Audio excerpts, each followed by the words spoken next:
Spotify is now the best place to enjoy the Sae Bae cast, with full video episodes, auto-generated timestamps, background play for mobile listeners, and a completely ad-free experience for premium users.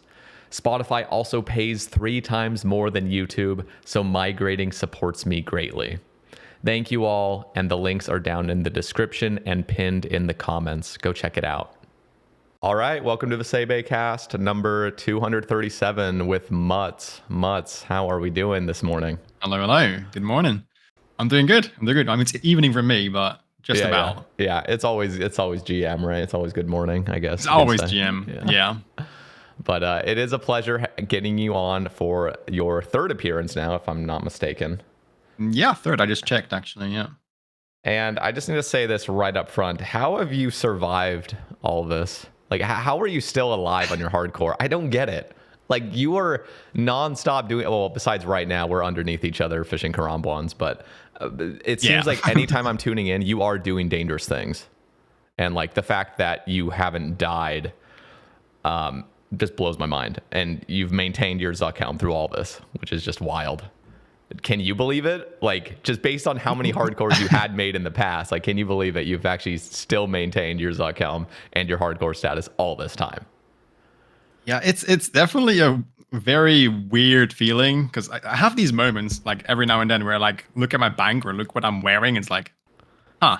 Like, I did this. I'm still alive. I'm still going. I'm still doing PVM every day. And I don't know. I feel like I've just mastered the game mode to some extent. Like, it's very difficult for me to die. I'd have to really like be really tired or just be very complacent. I'm just always on my toes, but not really at the same time. Like, it's just kind of second nature at this point. I need to. But yeah, it's still crazy. It's still crazy. It just is, especially when you see the fallen hardcores. I mean, I think it was a week or two ago, Alkan died. Yeah. Oh, that was nuts. That was crazy. I was not expecting that. And honestly, that clip is devastating to watch, because he actually is above full HP at the very end of the monkey room. Like, you would not expect, like, if everything went wrong, you would still expect to have survived. You know what I mean? Yep. Yeah. Yeah, no, exactly. Especially in like what raid I was doing, like 240 or something. Like, it was a normal level raid. You know? So you just expect if you're over max HP, you're probably going to be fine. And that's probably what he was expecting too. But yeah, dude, so much pain. I feel like, I don't know, like, he put so much time into that account. And I would want to say I can relate, but like, I've had really progressed hardcores die and it feels awful. But man, having so much time spent on one account and like losing that is, I can't imagine. I don't think I can imagine. It was definitely devastating, but I gotta hand it to Alkan for just taking that so well. Like, he took it like a man. He honestly did. In any other situation with any other person that had that, like, I would have seen either this horrible freak out or just blaming it on something. No, he did full on took responsibility. He said, "Wow, I thought I clicked earlier or something." Like, rip, you know? He just took it. Like, I was so impressed by that reaction. So at least there's that. But that is so many. I don't know if this is accurate. Surely it is, but somebody said he had like 36,000 hours played on that account. I'm not surprised. Like, yeah, that could very well be true. I think I was looking in his stream like after he died, and he said he's pretty certain that this is the hardcore with the most amount of hours that has ever died. Oh, easily. It has to be. I mean, I'm trying to think of 5th hardcore. I mean, how many hours? I don't know. The thing is, like, he's very efficient though. Yeah, he was much more efficient. I don't think he was quite as logged in. Is he still playing 5th hardcore?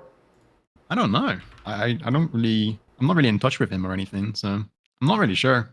I would have to look at his boss high scores if they go up or not, but yeah, let me I could imagine he's just waiting for sailing at this point, to be honest. Like, that's true. Imagine dying before sailing comes out. Like, I mean, that's one of the things. Like, Alkan is currently like up there, right? He's like doing 3, is he? Was, but yeah. So when sailing comes out, he's just gonna drop basically, because everyone's gonna pass him. Oh It's god. kind of, oh, that must hurt. I'm looking at the high scores right now. We see fifth hardcore. You said you're not really in touch with him. Were you ever at any point kind of in touch of knowing what he was up to? I mean, it was clear he was going for 200 mil all, and he got that. I think like way back in the day, like way before he was like an actual skiller, like when he was actually doing PPM back then. That's when I knew of him, and he probably talked in my chat. I'm not really sure. At least I knew of him. I know Ari Slash knew him as well, so it was kind of in that kind of community where I knew him. But yeah, at some point I believe he just stopped PPMing and just went all in on skilling. But he used to be like one of the like respected hardcores back in the day, I think, in terms of the amount of PVM that he had done at that point. Which is a very different time, obviously, but yeah. I'm gonna look up his boss stuff. Yeah, he did do 1,000 barrows, so no, I'm kidding. Let me look. Okay, I mean, he was actually a good PVMer. He did 62 Zucks. I mean, that right there, even though it's safe, I mean, that just shows and he did his 10 corrupted gauntlets. That stuff was dangerous at the time. Do you remember? That is true. Do you remember when that was like the most insanely impressive thing ever? Like somebody got 10. Somebody's on the leaderboards for CG. Holy shit. Well, I was the second hardcore to clear a CG back in the day, and I was one of the only hardcores that was actually doing Gauntlet. I was doing regular Gauntlets because we didn't know drop rates yet. I had no idea. So I just figured regular Gauntlet must not be as bad, you know? It's probably fine. I was wrong, but I was doing so much regular Gauntlet, and at some point I was like, you know what? I'm doing a CG tomorrow. I've practiced so much in regular Gauntlet, I can do it. And that night when I was asleep, BF Rocket, he just went and did it. He's like, this is my only chance. I'm going to do it before Mutz does it. Oh. And he took the hardcore first for that one. What a legend for showing up. Actually, I love Jordan. I think he had just gone live. Really? The past month or something. He went live like once or something. Yeah. Did you see that? He did go live. Yeah. I was there. He's like, he just makes his like small appearances and then he leaves again. I'm like, damn it. Stay. It's becoming like exact. I know. So let me, I'm looking at these high scores and I'm just actually curious how much you know about these top players. So I'm looking at Farmer McGee. I've definitely seen him in skilling streams. He's clearly a skiller. He's probably going to be second unless he dies, which would be bizarre if he ended up dying before 200 mil all. And then Lydia Kenny, you know him. I know Lydia, yeah. Saw Kid. And are they still playing? Do you know? I think so. I mean, last time I did a bingo with like the hardcore and people, he was still part of that. I'm pretty sure. Okay. So. Yeah, he definitely has like a really beastly hardcore. And the thing is, he's not overly safe, to be fair. He does some dangerous stuff. I mean, I consider basically anything that's actually just like there is a potential to die, like Hydra. I think he did like 20,000 Hydra or something like that. Like that's that's like actually dangerous, even though just don't DC basically. Actually, that was another thing I wanted to ask you. I feel like you do have a bunch of measures laid out of like, okay, if we DC, we're not actually going to DC. Like, what have you done with your internet situation to prevent all like the disasters that could potentially happen? Honestly, not much. I kind of fully trust on the teleport crystal at this point. Like, just have it always set to 2 seconds. I'd rather rely on like my teleport crystal than anything else. I think like people ask me like, oh, do you have like a power supply or something in case you're like your power goes out? I'm like, no. I definitely thought you did. No, I don't. I mean, it would have been a good idea before the teleport crystal was a thing, but I've never really done anything like that. That's insane. So you, are there any places that are considered still dangerous that you don't wear the crystal? I mean, and I guess not. Like Zora would be one of those things where I don't bring it because of the diary. Okay, yeah. Other than that, I always bring it like everywhere, even on farm runs. Sometimes I just bring it. Like I don't know, the vampire. You never know. And there's no other like if you're doing a Slayer task, it's just always on, even if it's like a melee Slayer task, or are you rocking the Ultor? Yeah. Okay. No. I mean, still... I just have it in my inventory. I don't have to wear it. Like, oh yeah. You don't have to. Oh yeah, that's only for the Ring of Life effect. Yeah. That's right. Okay, so you're never actually wearing it in most places. You just have it. Mm-hmm. There's one thing where I don't use it. That is jellies. So if I just AFK jellies for clue scrolls, that's when I don't use it. But I think I usually wear a max cape. So there is a very small chance I die if they max a 10 on me on 10 HP. But other than that, I should always get a Ring of Life by the max cape. Okay. But their max it is 10, so they would have to hit me 10 on exactly 10 HP. Yeah, would be very that would rare. happen though. That would be that would happen. Yeah. Yeah. Oh my god. Okay, so teleport crystal, the 2-second thing. I gotta say, I mean, when I watch Lake, I know his is on 2 seconds as well. That's the minimum, right? You can't even set it to 1 second. I'm pretty sure. Yeah. Mm-hmm. So it's 2 seconds. What do they consider that? Is it like 3 ticks? I mean, 3 ticks. Yeah. Okay. Yep. So I kind of would like to see it be 2 ticks, to be honest, but yeah, that's just me. That's just an extra safety thing. Like if it's on 2 ticks, I don't think anything can kill me if I DC. But yeah. But do you feel like you'd be teleported out more, or are you just like totally used to just always moving your mouse, always kind of hitting F keys? Because I see Lake doing that all the time. He's repeatedly spamming his F keys, just like constantly. He's like, it's just, you have to play that way. Like you have to. But the way I see it is, if you're getting teleported, you're not playing correctly. Like in my opinion, if you're doing PVM, you should be always clicking. You should always be doing something. If you're not always doing something, like what are you doing? You should be focusing. Like, yep. I don't know. Like that's kind of the way I look at it. Which also means I'm not really getting teleported anymore. I used to, like at the release of the crystal. But this is also when not everything registered as like activity. So like you have to actually click or do something before it would register it. Nowadays, like even rotating your camera, moving your cursor does this also count as activity. So nowadays it's very easy not to get teleported as long as you're doing something. Yeah, F keys is also something I just press them a lot. I also use F keys for like rhythm. So like if I need to like have a certain feel for ticks, I just press my F keys on every tick essentially. Like even if I'm on my inventory, I just keep pressing F1 for like rhythm. I feel that's also something I do. I do the same kind of thing. I have like my own little ticks. In fact, I have like 2 separate ticks. If I'm on stream, I have these weird ticks where like I move around a lot, especially if I'm like at Vorkath. In fact, people will point it out to me and I'm like, wait, what? They're like, yeah, you're just moving all the time. Like you're just like ADHD. And I'm like, I don't even notice myself doing that. Because off stream, I feel like I'm much more of a chill just player, but I'll still have the little kind of ticks going of just me like hitting my F keys repeatedly. It's just comfy. Yeah, I do that as well. Like I like to move around a lot. Like just to have a grasp at what tick I'm on or like where I'm at in a cycle. It really helps. Like I'm definitely a player that just likes to move around, even if I don't have to, just because I can, and it helps me count the ticks and be in a cycle, know what I'm doing. Yeah.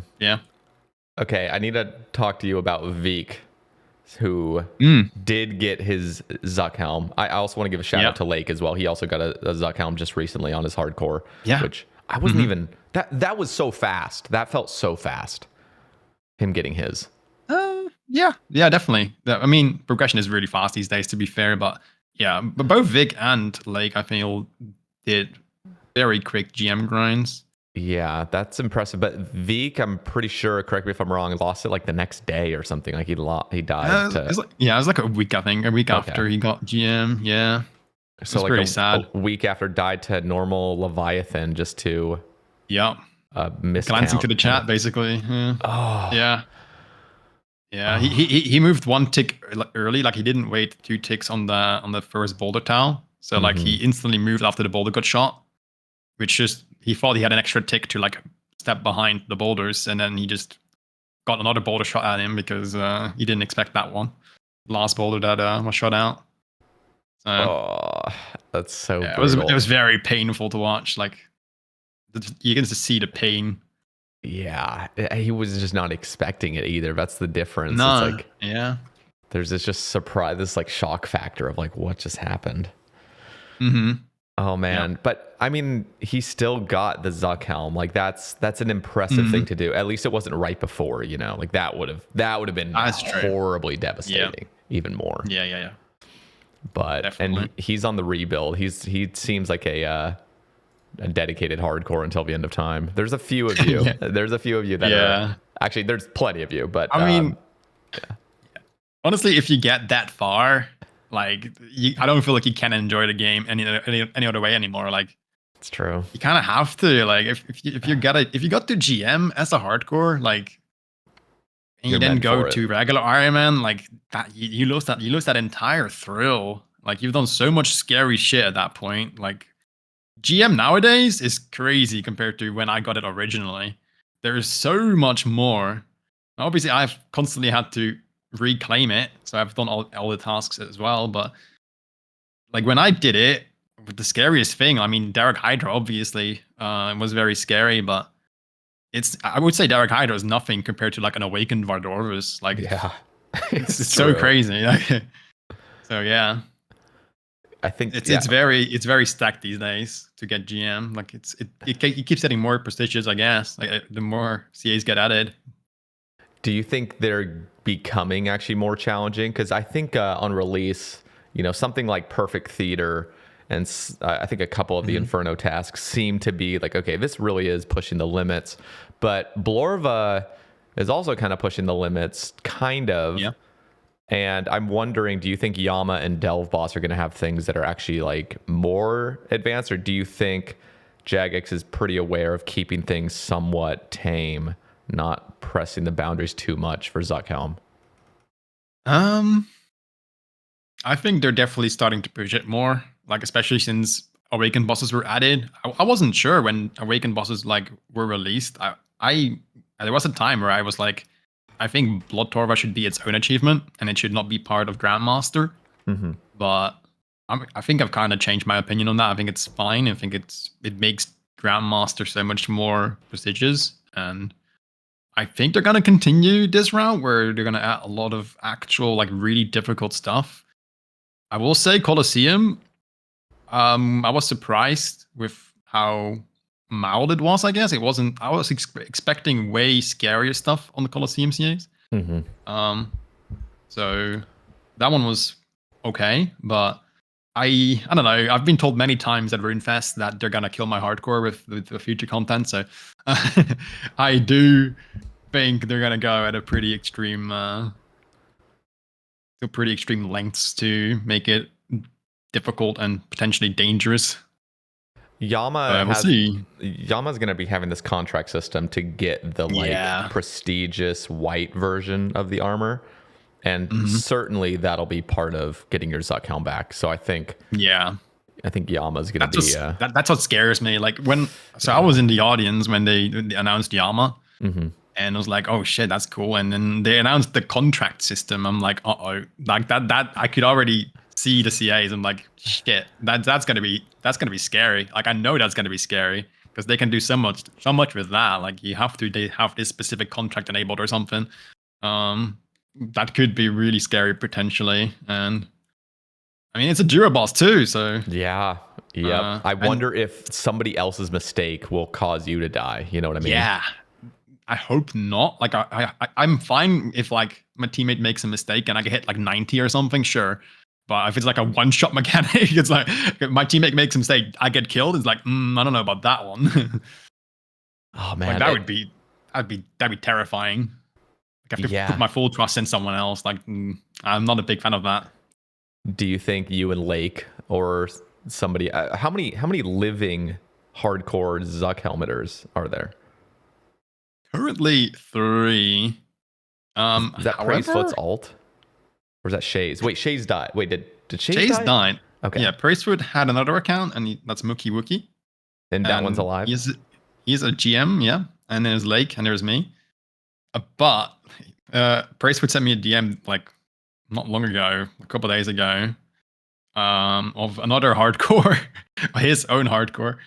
That's like only Whisperer tasks away from GM. So we're about to have like a second Pracefoot hardcore GM. or I guess his third, but like second what alive. the fuck? Like that's crazy. Yeah, I don't know, dude. I don't know. This guy just like, I don't know. He's a magician or something. He just pulls it out of his hat. I don't know. What is that? Wait. Okay. And these are all accounts he's built, assumingly. Like he's built the account. I assume so. Yeah. Bro, what the fuck? Three times. Yeah, I don't know. He's just bored, I think. I don't know. That is like, wild. oh, let's do it again. But do you think you would do Yama with like Lake, keep it hype where there's like two Zuck hardcore? I don't know if you've asked him or not, or if he's willing to. I've not asked him, no. I mean, I think it depends. Like, we don't know the dynamic of the fight. Like, maybe there will be like a role for like one of the two where like one's tanking. I don't know. Like, oh, that's true. It very much depends on like what are the dynamics of the fight. Like, are both like at an equal risk or? That's a good point. Yeah. There could be a role that's just safer, and so bringing two hardcore is not going to be the move. You're right. Yeah, exactly. Yeah, like duo top, for example, I wouldn't necessarily do a duo top with a hardcore because that's just very inconvenient. Yeah. So yeah, it depends on like what kind of roles there are in the duo boss. Like Titans, for example, like that could be something. Like let's say Titans was just way more difficult or something, but like the same kind of fight. Like then you could definitely do it with another hardcore, you know?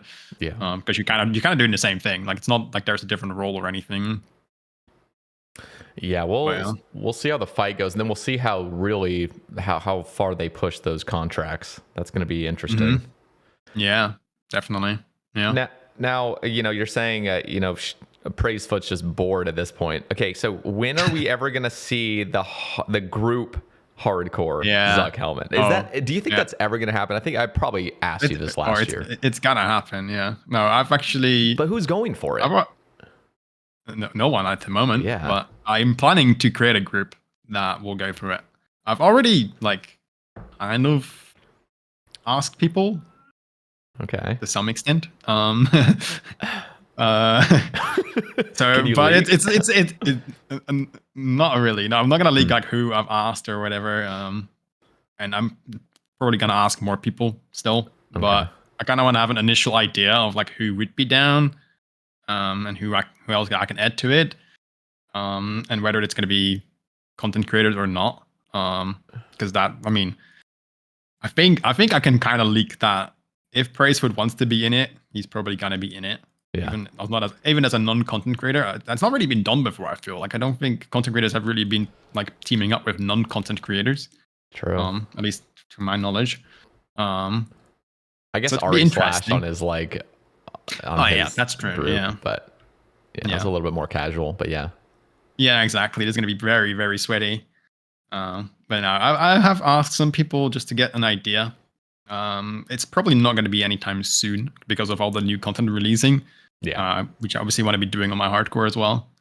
And I'm somewhat busy IRL as well. Like I'm hopefully finishing uni this year, which will allow a lot more free time that I can put into content creation. So that would be awesome. That's cool. Congrats on that. Congrats. Yeah. It feels like there's never really a good point to start because it always seems like there's new stuff coming out. I mean, next year we're anticipating Raids 4. So that's true. Yeah. There's always going to be stacking up. Yeah, that's true. Because I loved my experience with group because you've never done a group Ironman at all, right? I have. I did it on release with Fuse and Rice Cup. Oh my god, that was forever ago. Yeah, it's so long ago at this point. That's crazy. It's still alive, by the way. Really? We haven't died. Yeah. What happened? Did you just kind of burn out? We just gave up because it was, if you were not the farmers, you were it wasn't really popular anymore unless you were the farmers. Like it just was just dead. Like no one really was interested in group hardcore anymore. It was just like okay. I feel. But it was a combination of that, like just people losing interest in it, and Next was releasing. So this was like around that time. And Rice Cup obviously wanted to do Next on his Ironman to like complete it. And I also kind of wanted to do Next on my hardcore at the time, like my solo hardcore, which is actually on this account, obviously, that I'm playing right now. But back then it was still like a baby compared to what it is now. Yeah. So yeah, so I did next on release on the tree, and then we just stopped playing in the group. It just kind of we kind of forgot about it. It was 2 out of 3 lives. I died once at Zora. Rip. But yeah, I mean, who knows? Maybe at some point we'll revive it. I think I forgot my login. I won't lie. I don't even know how to get back on it. Yeah, I mean, technically the big dogs still have their. Do we have? One life? Yeah. I think we have 1 life left because I think Tasty got really drunk and lost the one of the 4th ones. But we had already disbanded at that point. But yeah, that account's RNG. I mean, this account's RNG that I'm playing right now. Like this one's RNG is amazing, but like Big Bay, I just remember going to TDs and I got 4 synapses and 3 claw pieces and like 600 or something. Like I was just giving it all to the boys, and then it was like, oh shit, well we disbanded now, so all that RNG is wasted. But man, that sucks. It was definitely a really, really fun experience. So like there's something so special because I felt like I was always a group Ironman hater in a way, just mildly. Like it's not like I was like actively saying that, but I thought it was kind of like a messy game mode. I didn't feel like it was polished very well. I feel like it was kind of rushed. There was systems that were not in place that I wish had been in place. Like, I mean, just a group POH would have been a really cool thing. I know you can technically go to your guys' POH, but if you just had one individual POH for the team, I think that would be so cool if they were to actually have gone really hard on the engine to make that work. Yeah. Yeah, definitely. Yeah, I agree. The shared collection log is the only other thing that like is a big thing for me. Like that would have been so cool in my opinion. Yeah. Yeah, definitely. Those would have been really cool additions. Yeah. I mean, it's not necessarily like making the game that much better, but it just polishes it. Yeah. And I think the overall feel of it. Yeah. Totally. I think the bank storage as well, just because of their engine limitations, things are just really glitchy, it feels like. And the fact that they're doing a pretty good job lately of making things kind of uncharged in a way, like, for example, like the imbue scrolls that you can use on your stuff. You can just refund it and get the scroll back. So that's a nice catering to the group Ironman aspect. So if you get a B ring, you can just unimbue it really quick, throw it in the group storage. But man, I mean, it's not polished enough because of how many untradables there are, but you can't just share within your team. And that just kind of sucks. It almost, I know it would be hard to do that, to like bypass that limitation, but it would be cool if you could actually just share untradables somehow with maybe just a prestige group or something. So it really can't be abused in any way. I don't know. Yeah. Yeah. With the exception of like Inferno Capes and stuff, I guess. But yeah. Or would you even include those? Would you include Inferno Capes into that? I'm not even going to lie. Like, I would love it if we had a mode, like a group mode, where you really could just share everything. Yeah. I just think, but maybe that would be going a little bit too far. I don't know. Yeah. I want Port on my team. Yeah. Actually, against all the capes. It actually would be too far thinking about it, because you could just have a skiller on the account that has an infernal cape. And that would be a little bit broken, I guess. Yeah. So, yeah, I don't know. They would just have to be pick and choose kind of what works or not. You're right. Dude, Port Khazard is something else. Did you see his 54 Awakened Leviathans? Yeah, I mean, I haven't watched the full video, obviously, but yeah, I've seen it. Seen it be done. That's wild. That's actually wild. I can't believe that. So insane. I mean, when you're watching, I mean, he has completely solved Awakened Leviathan. When you watch, like, even just that Twitter clip he showed where he's doing the little like step backs and stuff. Bro, he figured it out. Like, he completely has cracked that whole piece of content where it's solved. He's made it so convenient for himself. I mean, you can even see toward the end where he has to one tick and not lose prayer at the enrage phase. He's mapped it out so well where he's placed all those boulders perfectly, where he doesn't have to be as precise when moving and stuff. Like, it's so cool how clean he's made that. Yeah, definitely. I mean, honestly, I feel like he's just solved the game, to be honest. Like, he just masters the entire game in terms of like all mechanics and all that, and like what the possibilities are of a character moving and prayer flicking and all that. Like, I don't know. he's just such a well-rounded player when it comes to even PvP. Honestly, like he's kind of a demon with PvP too. Like he just understands the game so well, where he's able to do a lot of crazy stuff, and it's very entertaining and very cool to watch. Like very, very cool to watch. He's so good because not only does he have like such a deep understanding of the game and the mechanics, but he works at it too. So, you know, it could be one thing to understand in theory, how to do 54 Awakened Leviathans, but then he actually spends months, because he literally did 53, didn't he? Didn't he do 53 or something like that? And then he didn't even upload the video because like he was like, nah, he could do 54. Like I think that was like at the beginning of the 54 video. He literally had it done 53 and he refused to upload it. Like what the fuck, dude? Yeah, that is crazy. It's wild. And then it took him another several months to actually get the 54. And I'm like, bro, you are okay. I have to bring this up. I love Settled to death, and I know it's not his fault for having won Gamer of the Year. It's just a popularity contest, but like, holy fuck. Holy fuck. I agree. Like, I would have happily lost to Port. Like, oh yeah, anybody would be happy to lose to him. Dude. Yeah, just insane, honestly. Yeah. Oh my god. I mean, Settled though, obviously it's to a very different level, right? What Settled has done and what Porkard has done, but like obviously this was after the Golden Gnomes, but the Settled Nightmare Mode finale, I was like, damn, I did not expect that. Like when he uploaded the video of the Colosseum, I'm like, oh, it's true. Okay, like I like that was such an entertaining video too, and like doing a full Colosseum run without ever taking damage, like it's not necessarily very difficult if you have like max gear, but like in the gear that he was rocking, that is pretty challenging. Yeah. So. No, he's definitely proved himself. He's gotten so much better at the game. For sure. Yeah. But yeah. Ford definitely deserved to win that, even though I would have loved to win it myself as well.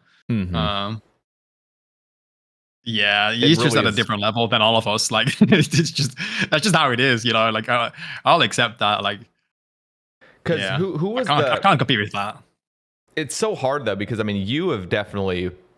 I mean, you had surpassed my my expectations of what a player could really do on a hardcore. I mean, I know Praisefoot technically was the first to get a Zuck helm, and I was saying this will never be done. Like when CAs came out, I was like, there's just no way a hardcore is going to be able to get to this point where they actually get it, because it just felt like there was too many obstacles, too many things that could just go wrong, plus getting all the gear for it, plus just going for it in general, because there could be some hardcores that do have the gear, but then they're too scared of losing their status, so they wouldn't even go for it. That is what was going through my mind. So like what you have been able to achieve, especially that you still haven't died and you've just reclaimed your Zuck helm, I don't even know now, 15 fucking times or something. Yeah, it's been a few, yeah. That is just insane. Yeah, because it was you, Port, Settled. Who were the people that were nominated? Yeah, me, Port, Settled, and Oda Blanc. Okay, that was it. It was a very stacked category in terms of like popularity. That's for sure. Totally.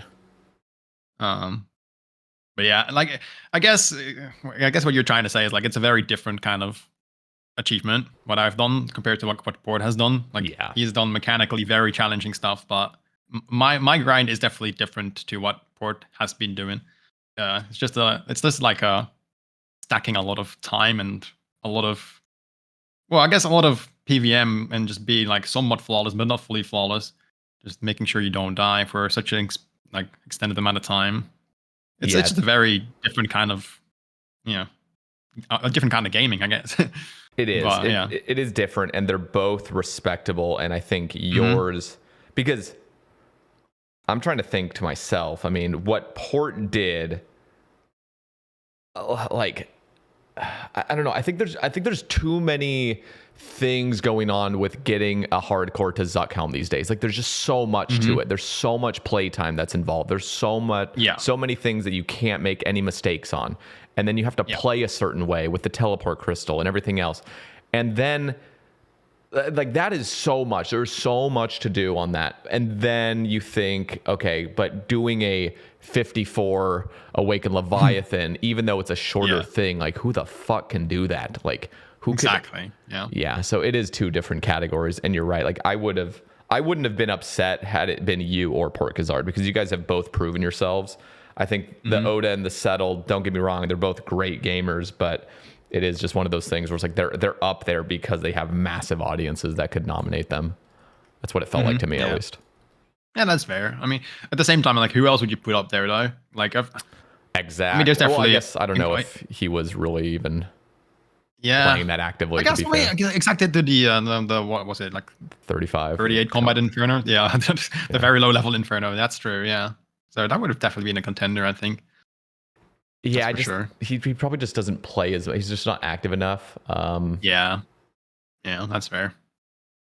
I mean, there's probably more people that deserve it. There's probably other people that deserve to be nominated for that. Yeah, but yeah, at the end of the day, it is a popularity contest, and I was very happy to be nominated in the first place. Like the fact that I saw myself there, I was not really expecting it. Like I remember coming home and I was like excited to see the blog post, and I was probably expecting to be nominated for best new YouTuber. That's kind of what I was looking for, and then I didn't. And then I didn't see my name there. I'm like, oh, I didn't get nominated. And then I scrolled down and like, wait a minute, that's my name right there, Gamer of the Year. I'm like, holy, that is crazy. That's such a cool category to be nominated for.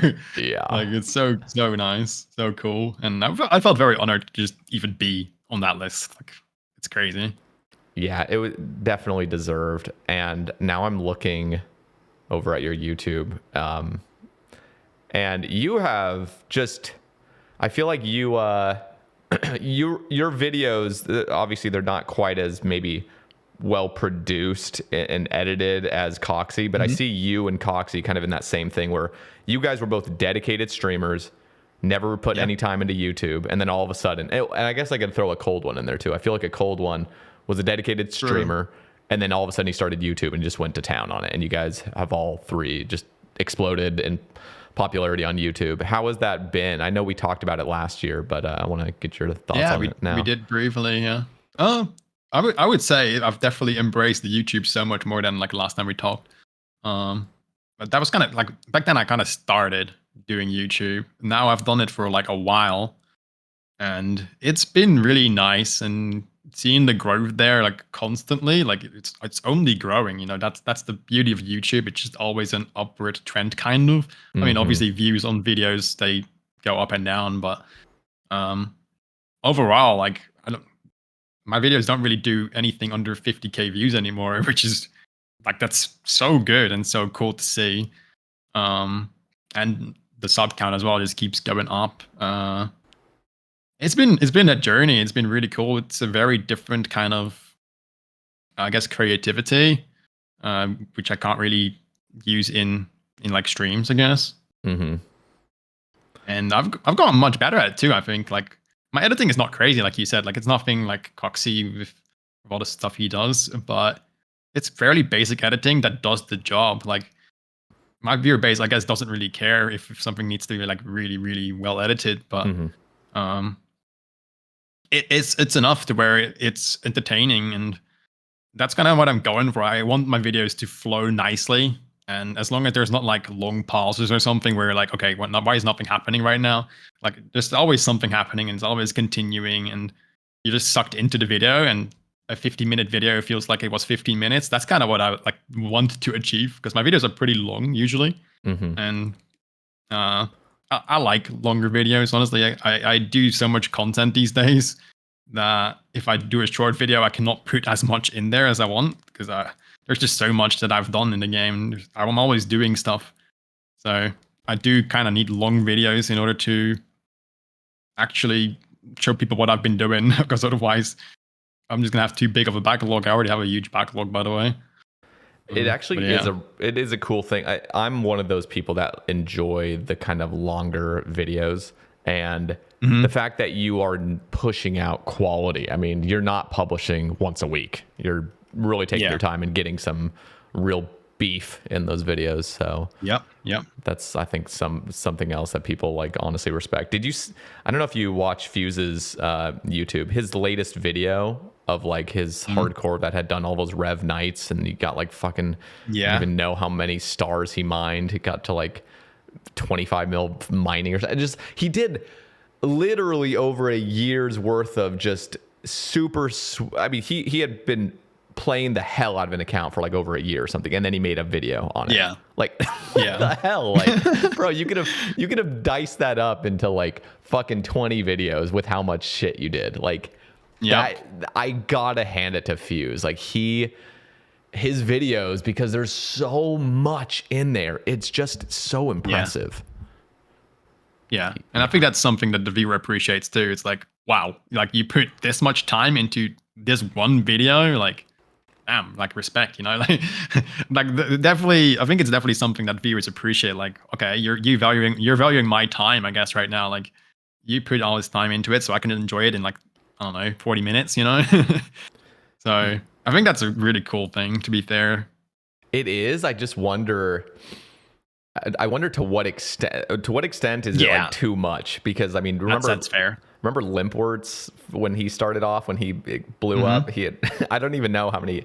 I think he had spent like a year and a half at least just killing men and women, because this first episode was like he already got 99 strength and whatever else, 99 woodcutting or something. I was just like, dude, that is your first episode? Like, what the fuck? So that's fair. Like, there has to be like some kind of balance in terms of like, okay, you do want to provide a quality video, but yeah, I mean, you also don't want to upload one video a year, you know? Yeah, it's a tough one. Do you enjoy the YouTube process of it? I feel like, and the reason I ask is because I've very barely, I mean, I don't put that much effort into it, but I did try to make a series on this account, and one thing I noticed was I just didn't have all the tools in place. Like, for example, always recording somehow, always keeping an organized folder of the clips I want, and maybe even having that like back, like, I don't know what it's called, where you can like clip after the fact, whatever that thing's called. Like a replay buffer. Yeah, that I didn't have that set up, and it just felt like a lot of the time, in order to make a video, I would have to be nonstop recording. That's what it felt like to me. Yeah. And I wonder how it's been for you. Like, do you enjoy? I mean, it is extra effort. You got to edit a video and everything, but you also got to get all the clips. You got to know when to clip it. Like, is that an enjoyable process for you? It used to not be, but that's before I had it down. Like, before I knew what I was doing, I guess. Like, I remember like my start of the Road to Grandmaster series. I literally recorded every TOA that I did. I just the entire run. I just had so much to go through after the fact, and it took so long to edit the video. And then I discovered the replay buffer, and it's like, okay, you have it just set to a certain amount of time, and that's like what it will record, like backwards. Like, so I have it set to 30 seconds usually. So anytime something happens, I just click the save recording button basically, and it just creates a recording. And that way, it's very easy for me to keep things organized, and I don't have like minimize the time that I have to spend going through recordings, because that is honestly, for me, that's the biggest time investment when it comes to making a video. That is selecting the correct clips, selecting the correct recordings that I have on that I have recorded. I guess like that's the biggest time investment. And before I had that down, before I was like literally recording everything, that was just an annoyance, and I didn't really want to edit a video because of that, because there was so much time going into it. So I get what you're saying. Yeah. But yeah, once you get it down, once you get a bit of organization going, things are a lot faster and it's more enjoyable. That's for sure. Now, are you, because I think what also overly complicates it is streaming on top of it, because then it's like, you know, I'm a little unfamiliar with how your videos go. Do you have clips from your stream where you have your face cam and everything, or do you just use the gameplay? I just use the gameplay, yeah. So I have 2 OBS opened, one for recording and one for streaming. I see. So I've literally got the like a replay buffer like right next to my client. So like if something happens, I can just click it. So yeah, I get a drop. I react to the drop. I save the clip, and sometimes I start recording because there might be more going on, or like it's a really crazy thing. Like when I got the Ellie, for example, where I clicked save after like I reacted to it initially. It's just a second nature at this point, and then I start clicking recording because I know I'm gonna like react to this for like another 5 minutes probably. Yeah. So it's like subconsciously I know what I'm doing without really thinking about it. Like I see the LA drop, I react to it initially, I make sure I save the clip, and then I start recording because I know it's gonna be crazy. So I might not even be realizing that I'm doing this. It's just like I don't know. Like I'm kind of playing in servers of the YouTube, if that makes sense. Like when I'm streaming, I'm just playing in servers of YouTube. I even don't do certain content because I think it'll ruin the flow of my YouTube video. It's like, so I'm doing Nightmare right now, and I'm only doing Nightmare because I want the video to be just Nightmare and like not suddenly taking a break and doing like Chambers, Does that end up kind of making you burn out a little bit, knowing that you're kind of are stuck, or is there enough of that motivation of knowing this is going to be a banger YouTube video? I'm just going to keep with it. It's definitely been becoming difficult, but then I get the right energy at the right times. It's like, oh, I got a big drop now. It's okay. It's fine. Yeah. So that's definitely lucky that happened. And but yeah, it's definitely difficult, like sticking with it and trying not to do something else. I mean, I can always decide, like, okay, I'm just gonna take a break now. I'm just gonna cut the video off there, for example, and just there's a lot of possibilities. I'm pretty flexible when it comes to that kind of stuff, but okay. Yeah, so you have, sorry to cut you off if you had something else to add. I need to acknowledge the fact that you have 3 Inquisitor's maces. What the fuck, man? Yeah, I don't know how that happened. Have you seen my log? Because let's see it. Do you have a picture of it you can link us? Or is it on Twitter? I can find it on Twitter if you posted it there. Yeah, there was a Twitter picture. I've tweeted one today. Got 1K kill count at Regular Nightmare and Fasani. So let's see it. There's one today. I have one armor piece. Like it's crazy for how many items I have and how much KC I have. How do you have all 3 orbs, 3 maces, and 1 armor piece? Yeah, what the hell is that? I don't know. Like obviously it's very lucky that I got all the orbs and all that, but having 1 armor piece at my current KC is kind of wild. That is insane. So let me ask you as well. I don't feel like I understand. Maybe you probably explained this. Why are you doing 1,000? Why did you do 1,000 normal nightmares? So originally the goal was to get full Inquisitors and just get out, but then I ended up completing all the orbs. I'm like, oh, I guess I can just go for a green log now, surely. So the goal has shifted from full Inquisitors to green log, and the jar is really rare from Fasani. It's a 1 in 4K from Fasani. And from regular Nightmare, it's a 1 in 2K, regardless of the team size. So it just is a tertiary roll, so everyone gets the roll. So it's like 4 times. It's like 4 times faster to get the jar from regular Nightmare. It's pretty wild. So I'm just doing regular Nightmare until I get a jar, or until I get a green log, I guess, if it's the last item. We'll be going back to Fasani potentially. Okay. Because so that makes a lot more sense. You were actually going for the green log because I feel like that was the only reason that even normal Nightmare exists. Normal Nightmare is so fucking painful. I swear, it's so painful to do long term. Like it's just not like. Are you having a good time? Are you just there? I mean, it's just that it just is awful. Like the whole thing is just chip damage, and you're just. It's so boring. It's the same thing repeatedly. I don't know. Just not great. It's definitely a nice like switch up from doing Fasani like every day. Especially because the drops are more common for like the team. So you're seeing more drops even if they're not in your name. So it's kind of cool. Like I'm doing Nightmare with my stream. So I'm just asking my stream, okay, who wants to come? And then we just do Nightmare together. And so it's kind of fun when you see a drop because that person is in your stream and or you're a friend. So it's kind of funny in that way. Like, oh, you got a drop. Like this is a unique for you. Like that's cool. I like that. That there's more dopamine a stream, I guess. Like normally it's like 3 streams for a Fasani drop. Now it's like you see something every day. So that's kind of cool. And the speed is kind of nice too. Like I do mostly like 5-man or higher, so it's not like it's very long kills. Mm-hmm. And it's kind of satisfying, like just killing it so often, just having a chance at a drop every time. That's even true. if it's not for me. And you just know you're having a way higher chance of getting that jar. And then as soon as you get that, there's no way you would return after if you were to get the jar, right? No, not really. Maybe if I want to get like rank 1, because rank 1 is 2k. So if I'm like close to that, maybe I would do that. That'd be cool, but dude, not really needed. The drop rates still for everything nightmare related. I mean, even if we're just talking the jar, why is it 1 in 4,000 for a jar? Like what were you guys thinking? Like, I don't know. There's two potential reasons that I can think of. Like either they want to keep regular nightmare somewhat relevant, or they just made a mistake. Like I feel like they made a mistake with that drop rate. I don't know. It's really not. Like I don't know. It's so bizarre. And then I talk about this ad nauseum. I mean, I'm sure my viewer or my listeners just hate it by this point, but like the drop rates are still absurd across the board. They are.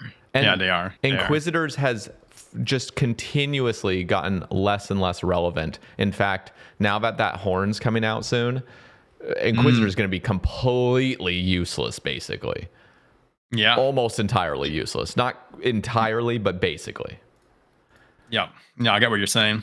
And it's like, can we please rip the fucking Band-Aid off already and just make the drop rates reasonable? I mean, seriously, they've made 5 or 6 different patches where the drop rates have been improved, and they're still astronomical. Like, how is that even how is that possible that they're still just out of control?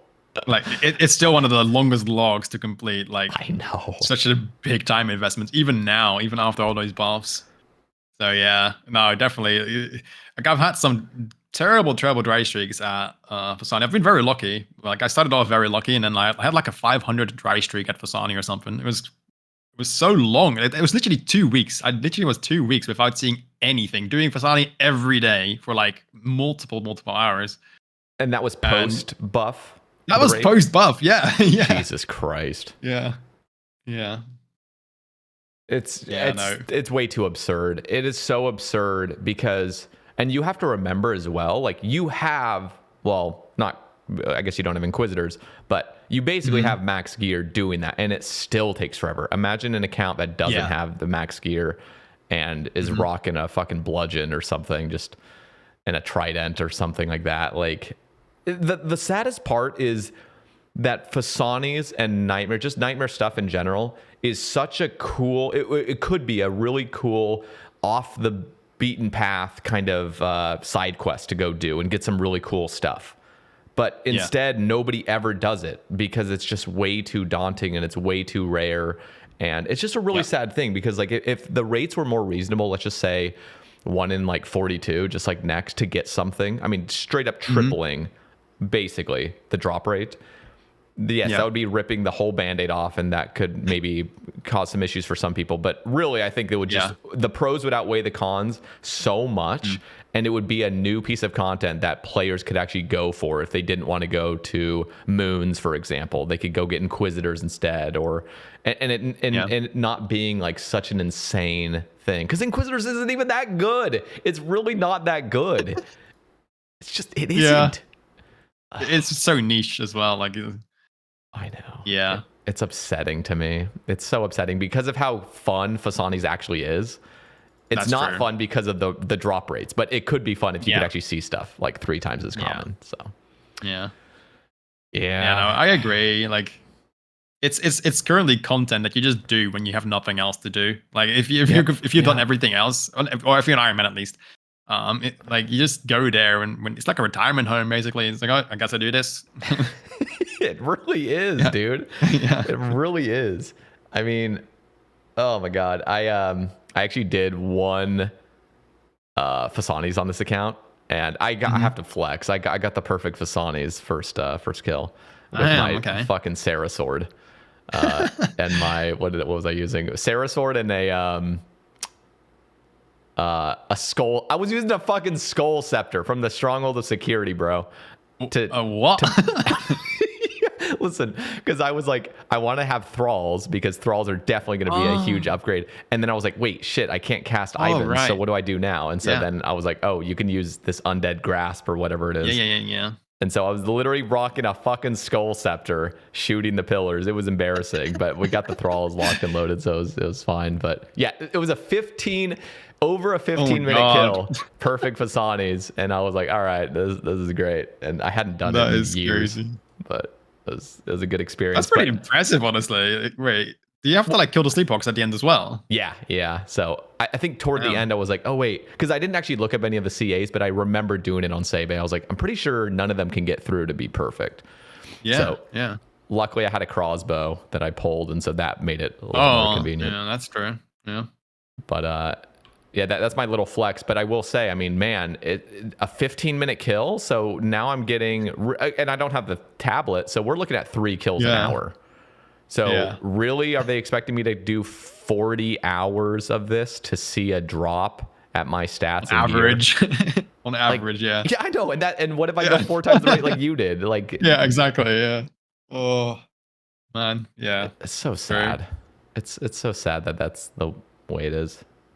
I mean, like, to be fair, like Fasanis is like kind of end game content when it comes to difficulty. Like, I would say so, at least. Like, I think it's one of the more difficult things you could be doing, like as like a regular piece of content. So to that extent, I think it's kind of fair that it's end game, I guess. But like, I don't know. But that's exactly the reason why it should be more common of items, because you have to have the skill expression anyway. You know, like you have to be good at the game somewhat to be able to grind that actively. What about the orbs though? What do you think? Like, Inquisitors I can get, but the orbs are pretty powerful, right? So would you also think they should be included? I honestly think, like, if it was up to me, it would be let me look up the because they've changed the rates so many times. I'm gonna just look this up, and I want to share exactly how I would like to see it just briefly. It's like, okay, so to get a drop, it's 1 in 113 ish. Yeah. And to get a piece of Inquisitors is 1 in 700, or a specific piece is 1 in 700. Honestly, that should be, if it was up to me, an Inquisitor's piece should be like 1 in 256 or something per piece. Right. For a specific. So, and again, this is kind of, I'm not doing all the math, but basically that should be that. So pretty much around the time you've done about, I don't know what it would end up being, like 450 on average. I think that would probably be the time you could expect to have completed full Inquisitors. Yeah. That's a lot of time still. I mean, we're not used to that. Lot, that's still a lot of kills. Sure. And then the orbs, honestly, those could be slashed to, I don't know, 1 in 1,000 or something. Because then it's like you can expect to get the Inquisitors, and the orbs can just come later.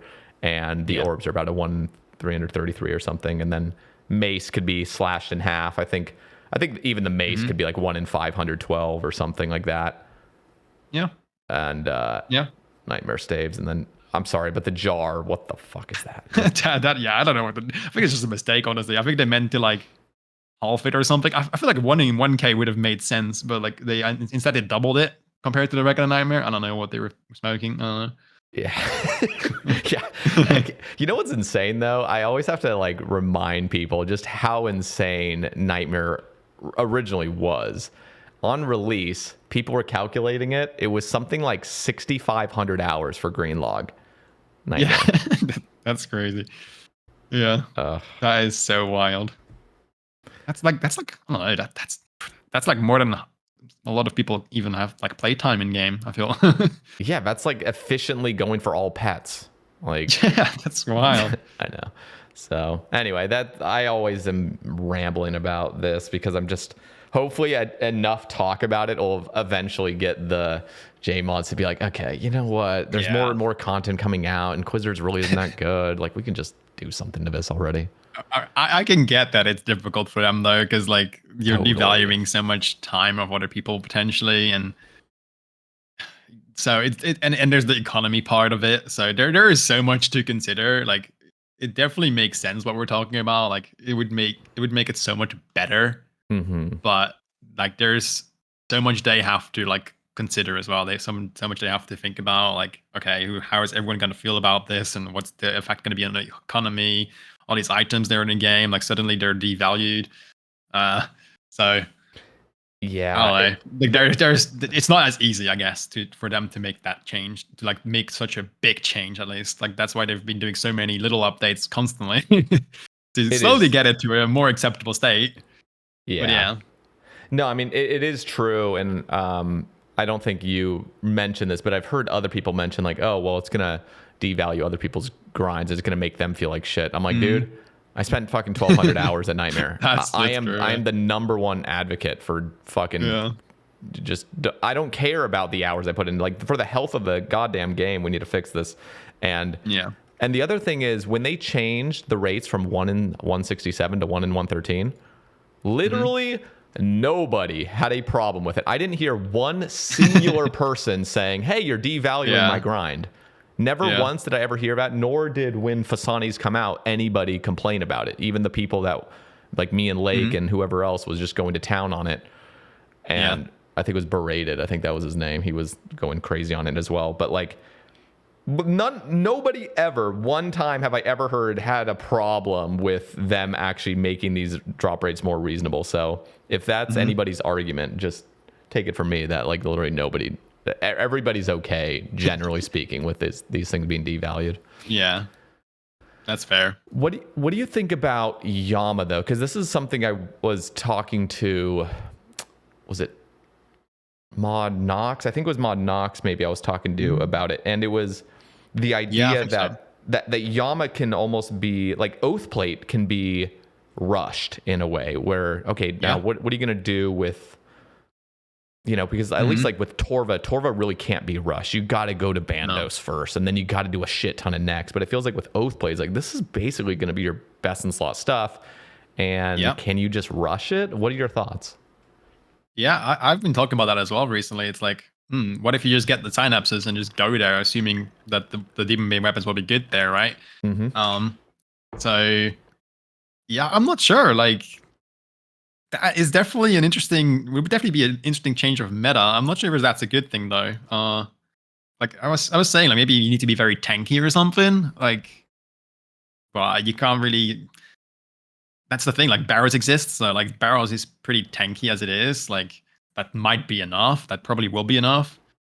If that were to be a requirement. So yeah, I'm not sure if I would be a big fan of that. If like that would like shift the meta so heavily, where I feel like it has to be like very difficult. I guess like that's like the only way where it makes sense. Like if it's just really like end game difficulty. But it doesn't sound like that is going to be the case because I doubt it. Like during RuneFest, Josh Strife Hayes was talking to Mod Arcane, and he said, you know what? One of the blunders we made with TOA was making it overly exhausting. And we want to make content that is difficult at first, but becomes brain off later. And uncontract Yama, that sounds like, no, this is going to be pretty chill by the time you've done 100, 200 KC or something. It's just going to be like kind of brain off, just do your thing. Yeah. So I'm not a big fan of that. I guess if that becomes a thing where you like can rush it and you just have Earthplate out like before you start your Slayer grind, like that just feels really weird and feels really off. I think, but we'll see. I guess we'll see. That's becoming a meta, then I guess it will be. But sounds very strong and OP. It definitely is. I mean, I guess in my head, I'm thinking, okay, well, technically Moons exists. I mean, that stuff's so easy to get, and it's very powerful. I mean, you get Blood Moon, and you're just balling out. I mean, that's Bandos strength, plus if you have the Boppers, which is an insanely powerful weapon for that mid-game point. Really good. Yeah. That's true. But yeah, Oathplate's on a different level though, because it really is best in slot in a lot of places. Yeah, it's gonna be interesting because you can also be carried. That's what it sounds like. That's I think one of my concerns as well. This is not a solo piece of content where, it's really a DPS check. No, it's like you could have a Giga Chad on your team, and then kind of be like a, I'm thinking Cloud Badass when he was like level 60 doing Tob with his rune crossbow, just fucking sitting there in the corner getting items. Mm-hmm. That's true. Yeah. I mean, if it works any way like Titans does, where your damage actually does matter, like it's based on how much damage you do, like your loot potential, I guess. Mm-hmm. I think it's okay. Like you're still gonna be there for a much longer time if you're like getting carried. Yeah.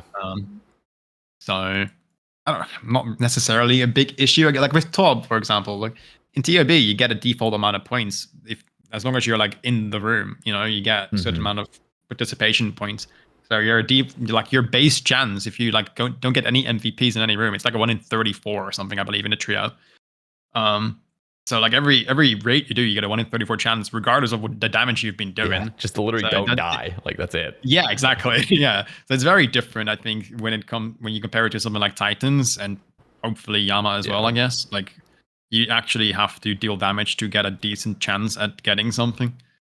Yeah. I didn't necessarily mean to conflate it with Tob rates. Tob was, in my opinion, just a flawed system in general, how the purples work. Yeah. But I agree. It's just like whatever, because most of the time we're just, it's just like whatever. That's the system they came out with. Yeah. It's fine. Yeah. But it is, if you did want to rush Tob, you really could. Like if you had enough experience of Tob on your main, because it is a challenging piece of content. If you've never done Tob before, it's kind of like, what the hell is going on? But as soon as you get comfy with it, it's totally chill. But yeah, there's a lot of room to rush Tob. And I think Oath Plate inevitably will become that, where it is a difficult thing. Most people will not be able to rush this like they can rush Moons, because Moons is piss easy. But if you're a good enough player, you can rush this, and really all you'll need is probably Demon Bane weapons, which is kind of a hefty requirement. You can't, it's not hefty, but it's like you have to at least have done While Gothic Sleeps and all these other things, and then gotten your synapses, which take a while. That's true. Yeah. I'm so pumped about it though. What are you more pumped about, Yama or Delve Boss? I think Yama. Yeah, I think definitely Yama. Although they did kill my hardcore in the Delve Boss trailer, I believe. I think it was that one. Wait, what? What do you mean by that? Do you see the animation they made for the Rinfest announcement? I don't. It was like a bunch of it. It was a bunch of content creators, like a cinematic was it, and there was all these content creators, and then there was this hardcore Ironman with a Zuck helm. And that died. Oh my god, I missed it. So like, totally wait, that's me. So that was really cool. Like I felt like I was like everyone was naked. Everyone was just a naked character, like just with the looks of their like in-game like Gillian Games character basically. And then there was just me with like full on hardcore armor and a Zuck helm. Like I was the only one that was wearing something, and I felt very special to be like in that video, even though I died. But I guess that's the point they were trying to get across. Like it's gonna be dangerous, Yeah, you better not make that come to pass. Don't make them right. Don't make them right on that. Yeah. How long do you wait for dangerous piece of content to be out before you start diving in on your hardcore? And are you constantly practicing on a main beforehand? Yeah, usually like when a new update comes out, I instantly like get on and just do it on my alt, obviously, because I don't know what's happening yet. It's just more of a get comfortable kind of thing. Like as soon as I know that I can't die, that's when I'm like kind of happy to send it on the hardcore, even though like I don't like fully master the content yet. I just make sure that I know what the risks are and know what can kill me. Then I'm kind of happy to like just do it on the hardcore, even if I like make mistakes. As long as I know that my mistakes won't instantly kill me, then I'm fine with it. So it's more of like a risk assessment. Like, okay, what can kill me? What are the limits I can go to? What is acceptable? What kind of moves can I do? And what should I definitely not be doing? Once I've got that figured out, I'm kind of okay to like learn it further on the hardcore. Like get better at it on the hardcore. Like that's kind of fine in my opinion. I don't have to fully master something before I jump on the hardcore. Even though, I mean, sometimes it could be smart, but as long as I know the hardcore will be somewhat safe, then I can still react in time to get out, for example, then I'm kind of okay just learn it further on the hardcore. I think it's fine. Okay, so it's just basically as soon as you know all the risks to it. Do you think? Yeah. Mm-hmm. I'm just thinking now, with Yama coming out and Delve Boss, are you going to, like, when those drop and you feel comfortable enough, are you going to just go for all the stuff immediately that it drops? I mean, because we have Oath Plate coming out. We got like the new Death Charge thing coming. I'm trying to remember what all comes with what. So like the 3-tick staff's coming out with Delve, along with the horn, along with the boots, and the bracelets. Is there anything else from Delve that I'm missing? The boots?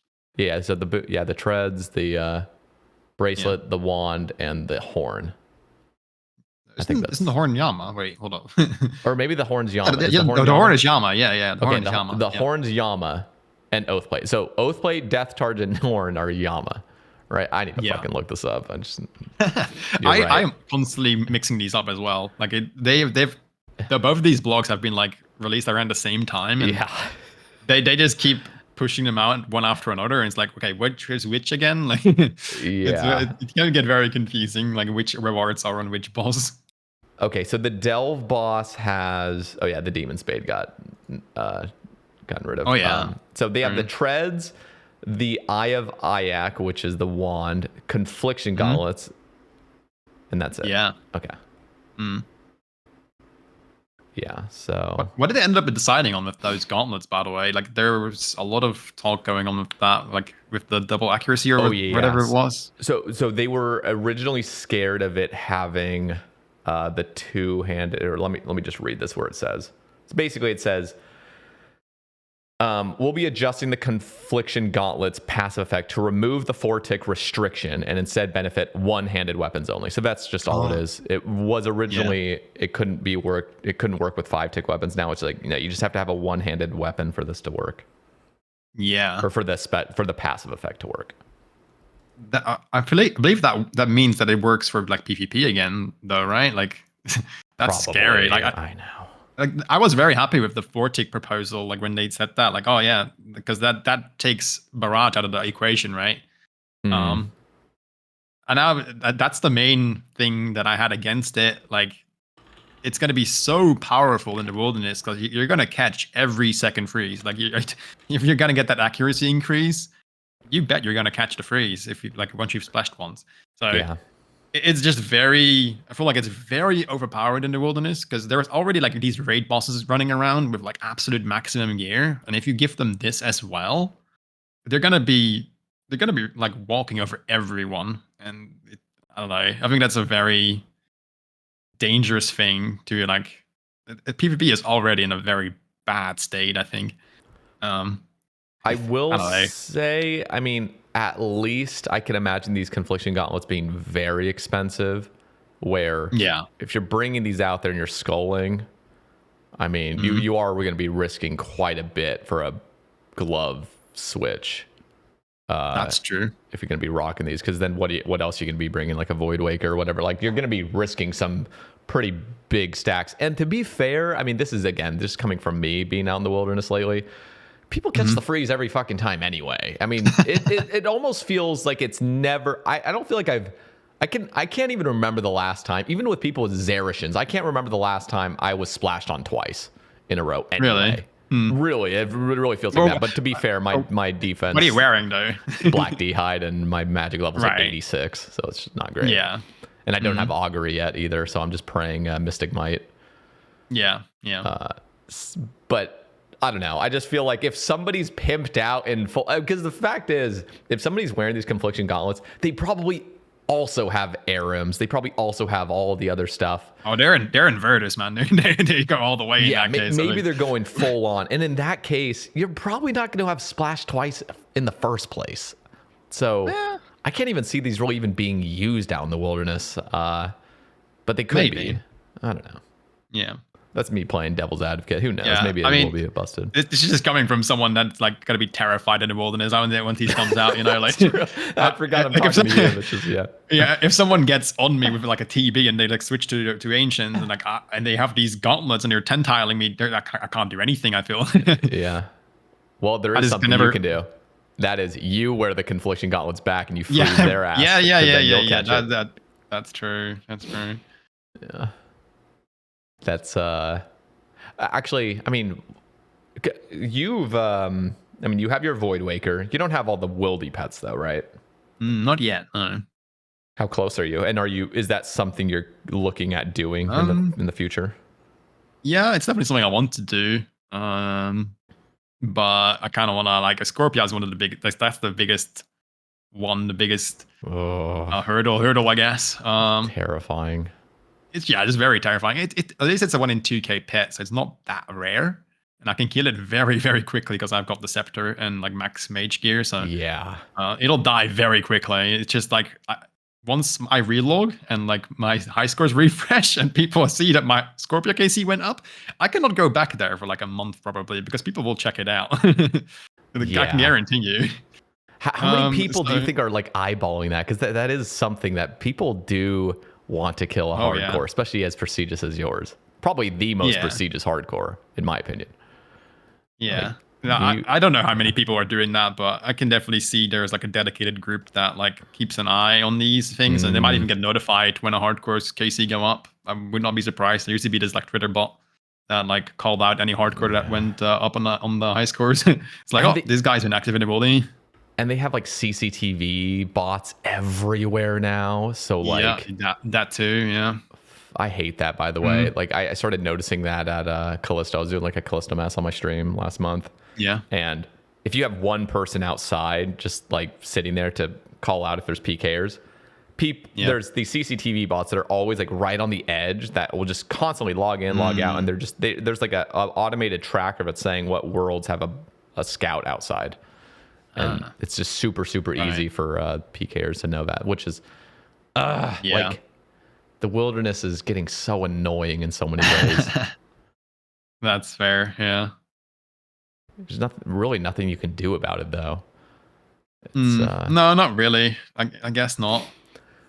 Are you liking the multi bosses though? Like I've only done the single plus ones, I guess, of the current variants. Of course, there's no way you're going to fucking real Vetion. Well, it's funny though because my high scores actually do have Vetion, Venanatis, and what's the other name? Callisto. Yeah, right. I have all of them on the high scores because I did them before the update. So I did those for the CAs in the old spots. But that makes me the only hardcore with all the bosses on the high scores because no one else can dare to do those, obviously. Oh, that's crazy. Yeah, that's pretty funny. And the Wildy Elite just requires you to kill the singles. It doesn't require you to kill the multivariants. You can choose. Yeah. Interesting. Yeah, that dude, I still think back to when we had old Wildy bosses. It was so impressive for you to have a high Wildy boss KC. I mean, even the days before Wildy weapons were a thing, but even post that, I mean, even when the mace came out and the crossbow, I remember if you had high Wildy boss KC, it was very impressive. And I think rank 1 Callisto at the time was this guy named... Oh crap! What was his name? He would wear the sunglasses. He was like a ginger on Twitch, and he was like 16,000 Callisto, which is so crazy for the time. That's so much, yeah. And now you have people over 100,000. You got Scott. You got these other guys. It's just like it's a different world. I mean, it's so different, and I do kind of feel bad for that guy because he really cared about his rank 1. You know, he took his dear sweet time doing that, and bro, this just reminded me. Do you remember Iron Flynn?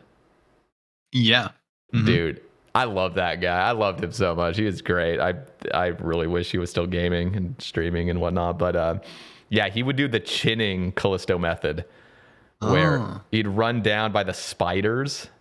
And he would lure Callisto, and he would chin the spiders that would hit Callisto because it was in multi. And that was like he did it, and that's how we got his pet and everything. But it was just like, bro, the jankness of that. Holy fuck! Different times, man. No way. It really was. That's crazy. Man. Yeah, I never knew about that actually. The whole chinning thing. It makes sense nowadays, but back then I just knew about the safe spot and like you were luring it to like singles, and then you just varric it to death, or like crossbow diamond bolts. Yeah, it was interesting where it was like I remember checking the DPS calculator. This is with a mace, by the way. This is with my Vigora's chain mace on task, everything else. I'm pretty sure the DPS calculator said I had a 1 in 4 chance of hitting. Like it was like a 25 with everything going, with the mace on stab too, because you had to put the mace on stab. I don't know why it has a stab option on it, but you would put it all on that. You were on task, everything, and you're still only going to hit 25% of the time. It's like, what is this defense, dude? Yeah, that was crazy.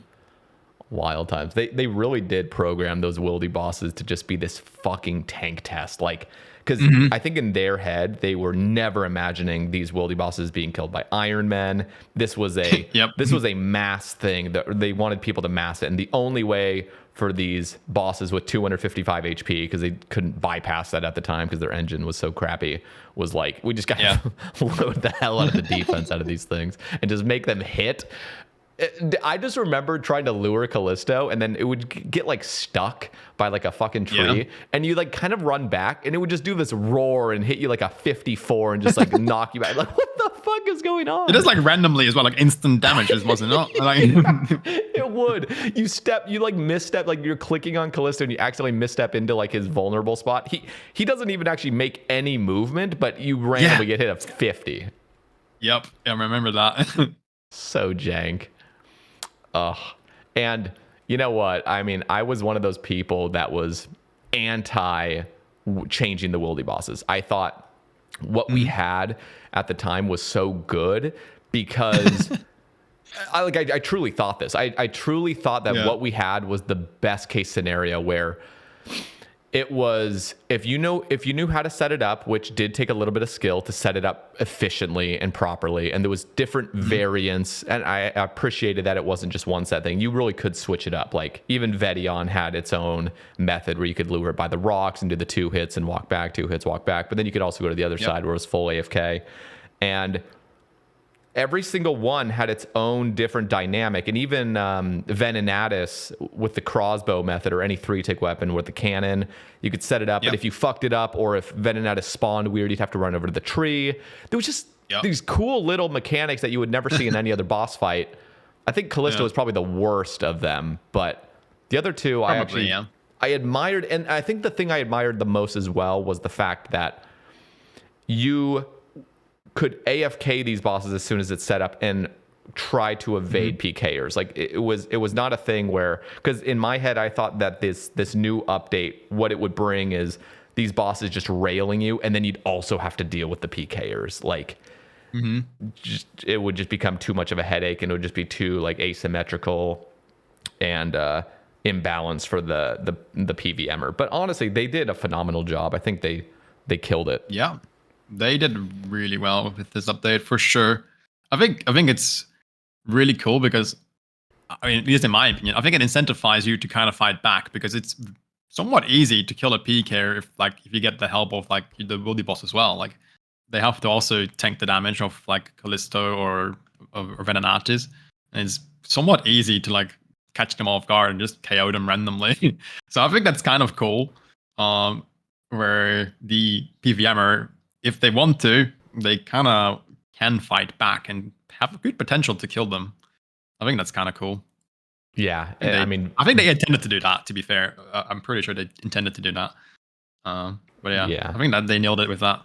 Especially if you get a Void Waker. If you have a Void Waker, that is the craziest anti-PK weapon. I'm still missing just the hilt. I spooned the gem and the blade, but as soon as I get that hilt, I Giga spooned them. It was crazy, so... as soon as I get that hilt, though, I mean, that is the number one just anti-PK. The only thing I really do wish at this point is if they'd come out with that coffer idea for the wilderness and make it so anti-PKing on an Ironman truly does have some incentive toward it. What would that do to coffer? So I'm not familiar with that. Yeah, so I guess I need to have like a more concise way of explaining it, but I'll do my best. It's basically and this would benefit all accounts. This is not an Ironman specific update. This is an update for everybody. And you could opt into it. So what it is, and I'm going to explain the Ironman side of it though. So as an Ironman, this update would allow Ironman to have a coffer, and this coffer would be somewhere maybe in Edgeville, maybe next to Cristelia or something. Now, this coffer, what you would do is you could deposit money into it, and the Ironman could deposit money into it. That's fine, but they can never withdraw anything. So, but what the cool thing would be is if you have alt accounts that have a bunch of money on it, that alt account could directly deposit to your Ironman's account, to your coffer. And again, this coffer cannot be accessed by the Ironman. Like it can't be withdrawn from. So there's no benefit there. But what it does is, imagine you have an alt account that has a bill GP on it. You dump that one bill GP, you type in the account name of your Ironman into this coffer. Your Ironman now has a bill in this coffer. And now what that means is that when your Ironman dies in the wilderness, what you're risking GE value is what the PKer gets, and it's extracted from the coffer.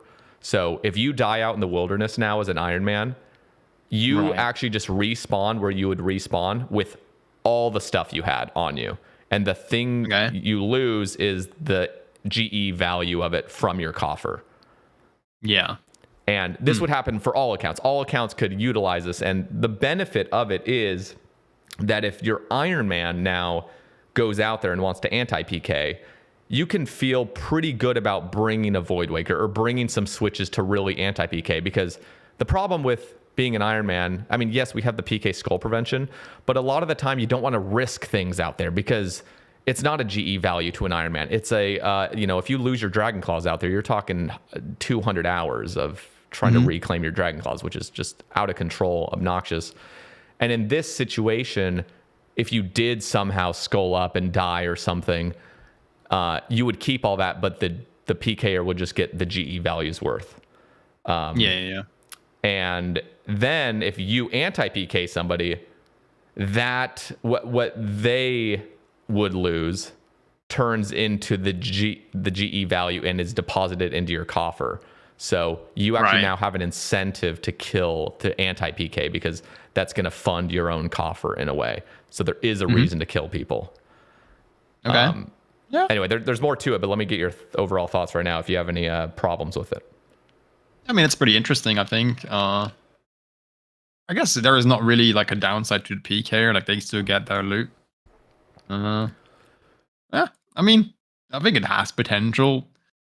I'm not sure if this would actually incentivize people to PK though. I guess that's kind of what they would like research. Like, would this change actually incentivize people to do it?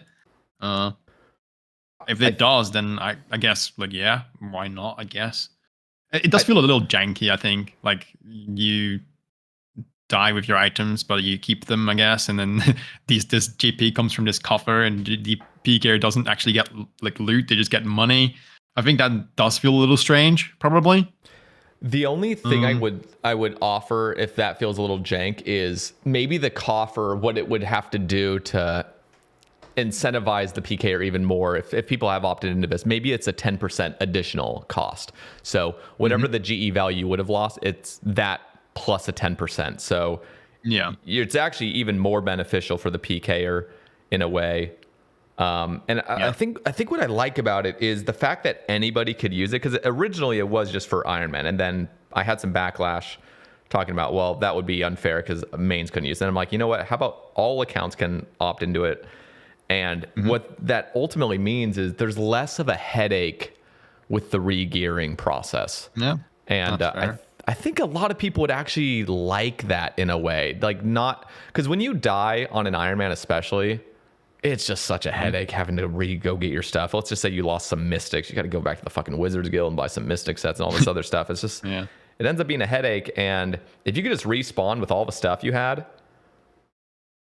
I mean, that just sounds great. Now, anything in your looting bag would have to be lost, of course.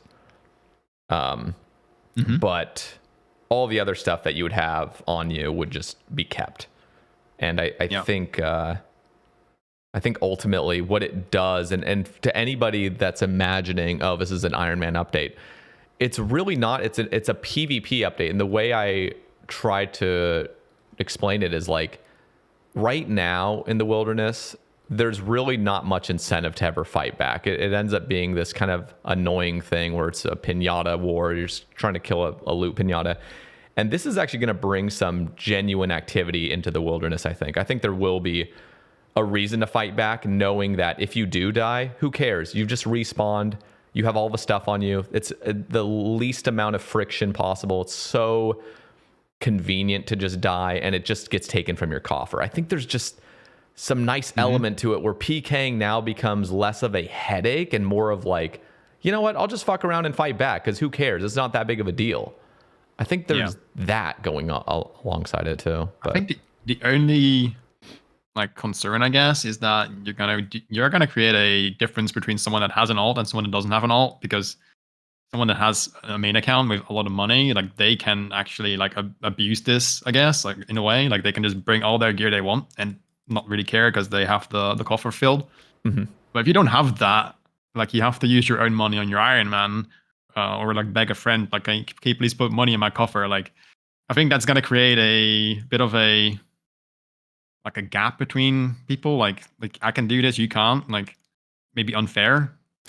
I just really don't see it that way. I see it as the more pimped out your Ironman becomes. Like, if your Ironman's at the point where you can just rock out with the Ancestral or whatever the hell else you want, I mean, you're gonna be paying a hefty price to die. First off. So your coffer, it's like, yeah, you can just have a bunch of money, but you're still going to be losing hundreds of mils if you're doing all that. But the fact that your Ironman even is at that point probably means you've had so many dupes.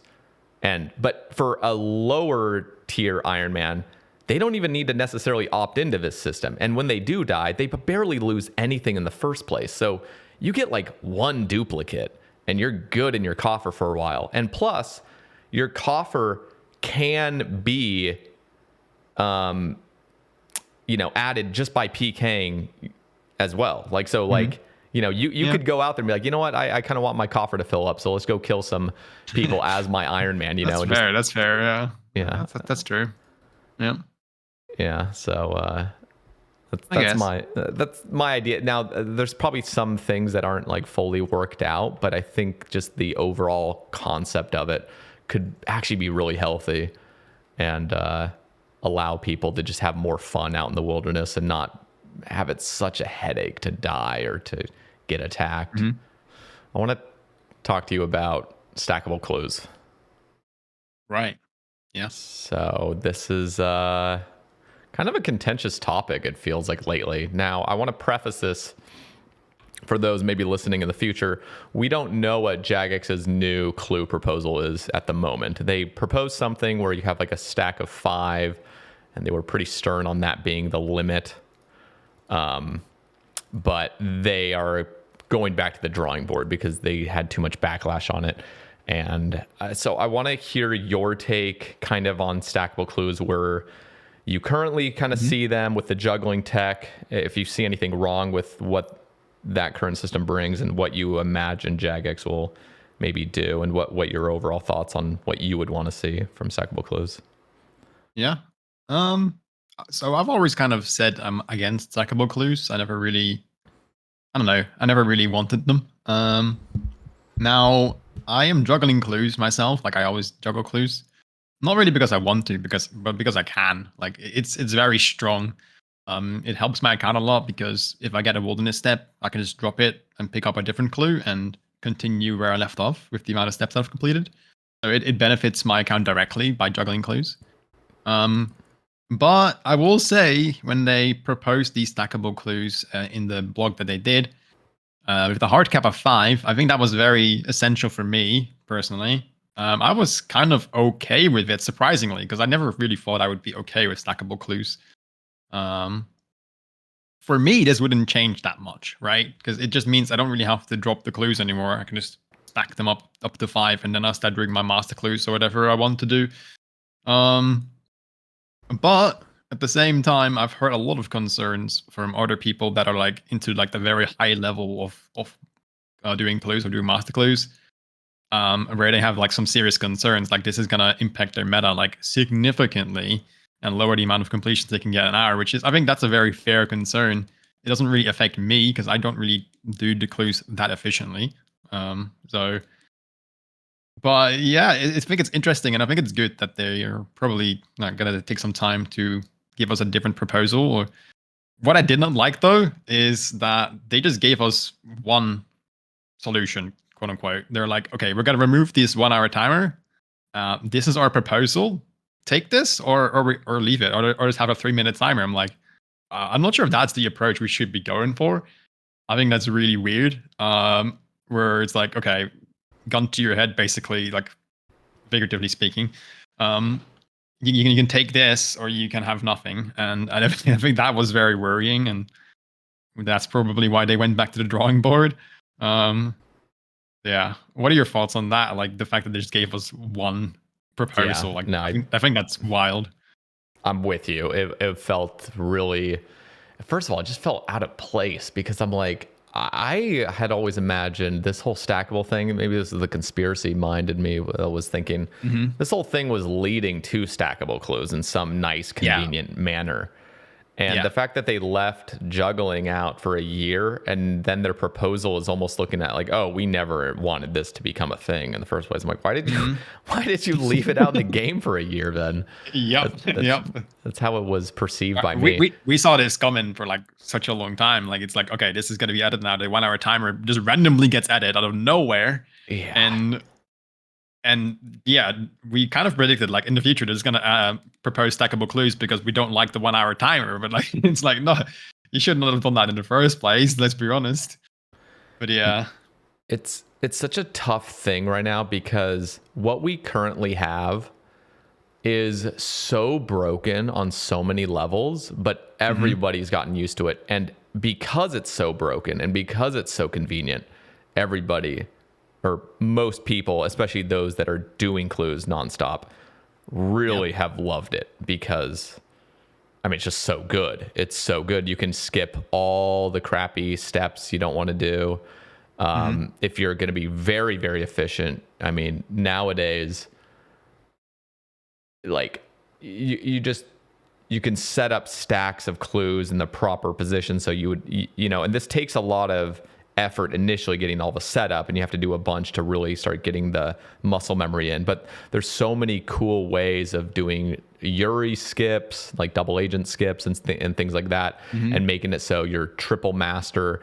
If you're really going to sweat clues and do clues all the time, you can just have one dedicated step where you have 3 masters where each of the steps has one individual thing. So you can just talk to Gauntlet, for example, 3 separate times and complete your master, things like that. And this is not something that most people are doing, but if you're at an end game point where this is all you're doing is hunting third age or bloodhound or whatever, or just clogging, you can just do this endlessly. And it feels so, and again, this is coming from my perspective of it. It is broken. It's a broken thing that we've all accepted. And I will 100% concede how nice it is. Like, because of how broken it is. It's the same thing with any broken update. It's fucking amazing to take advantage of broken things in this game. Exactly.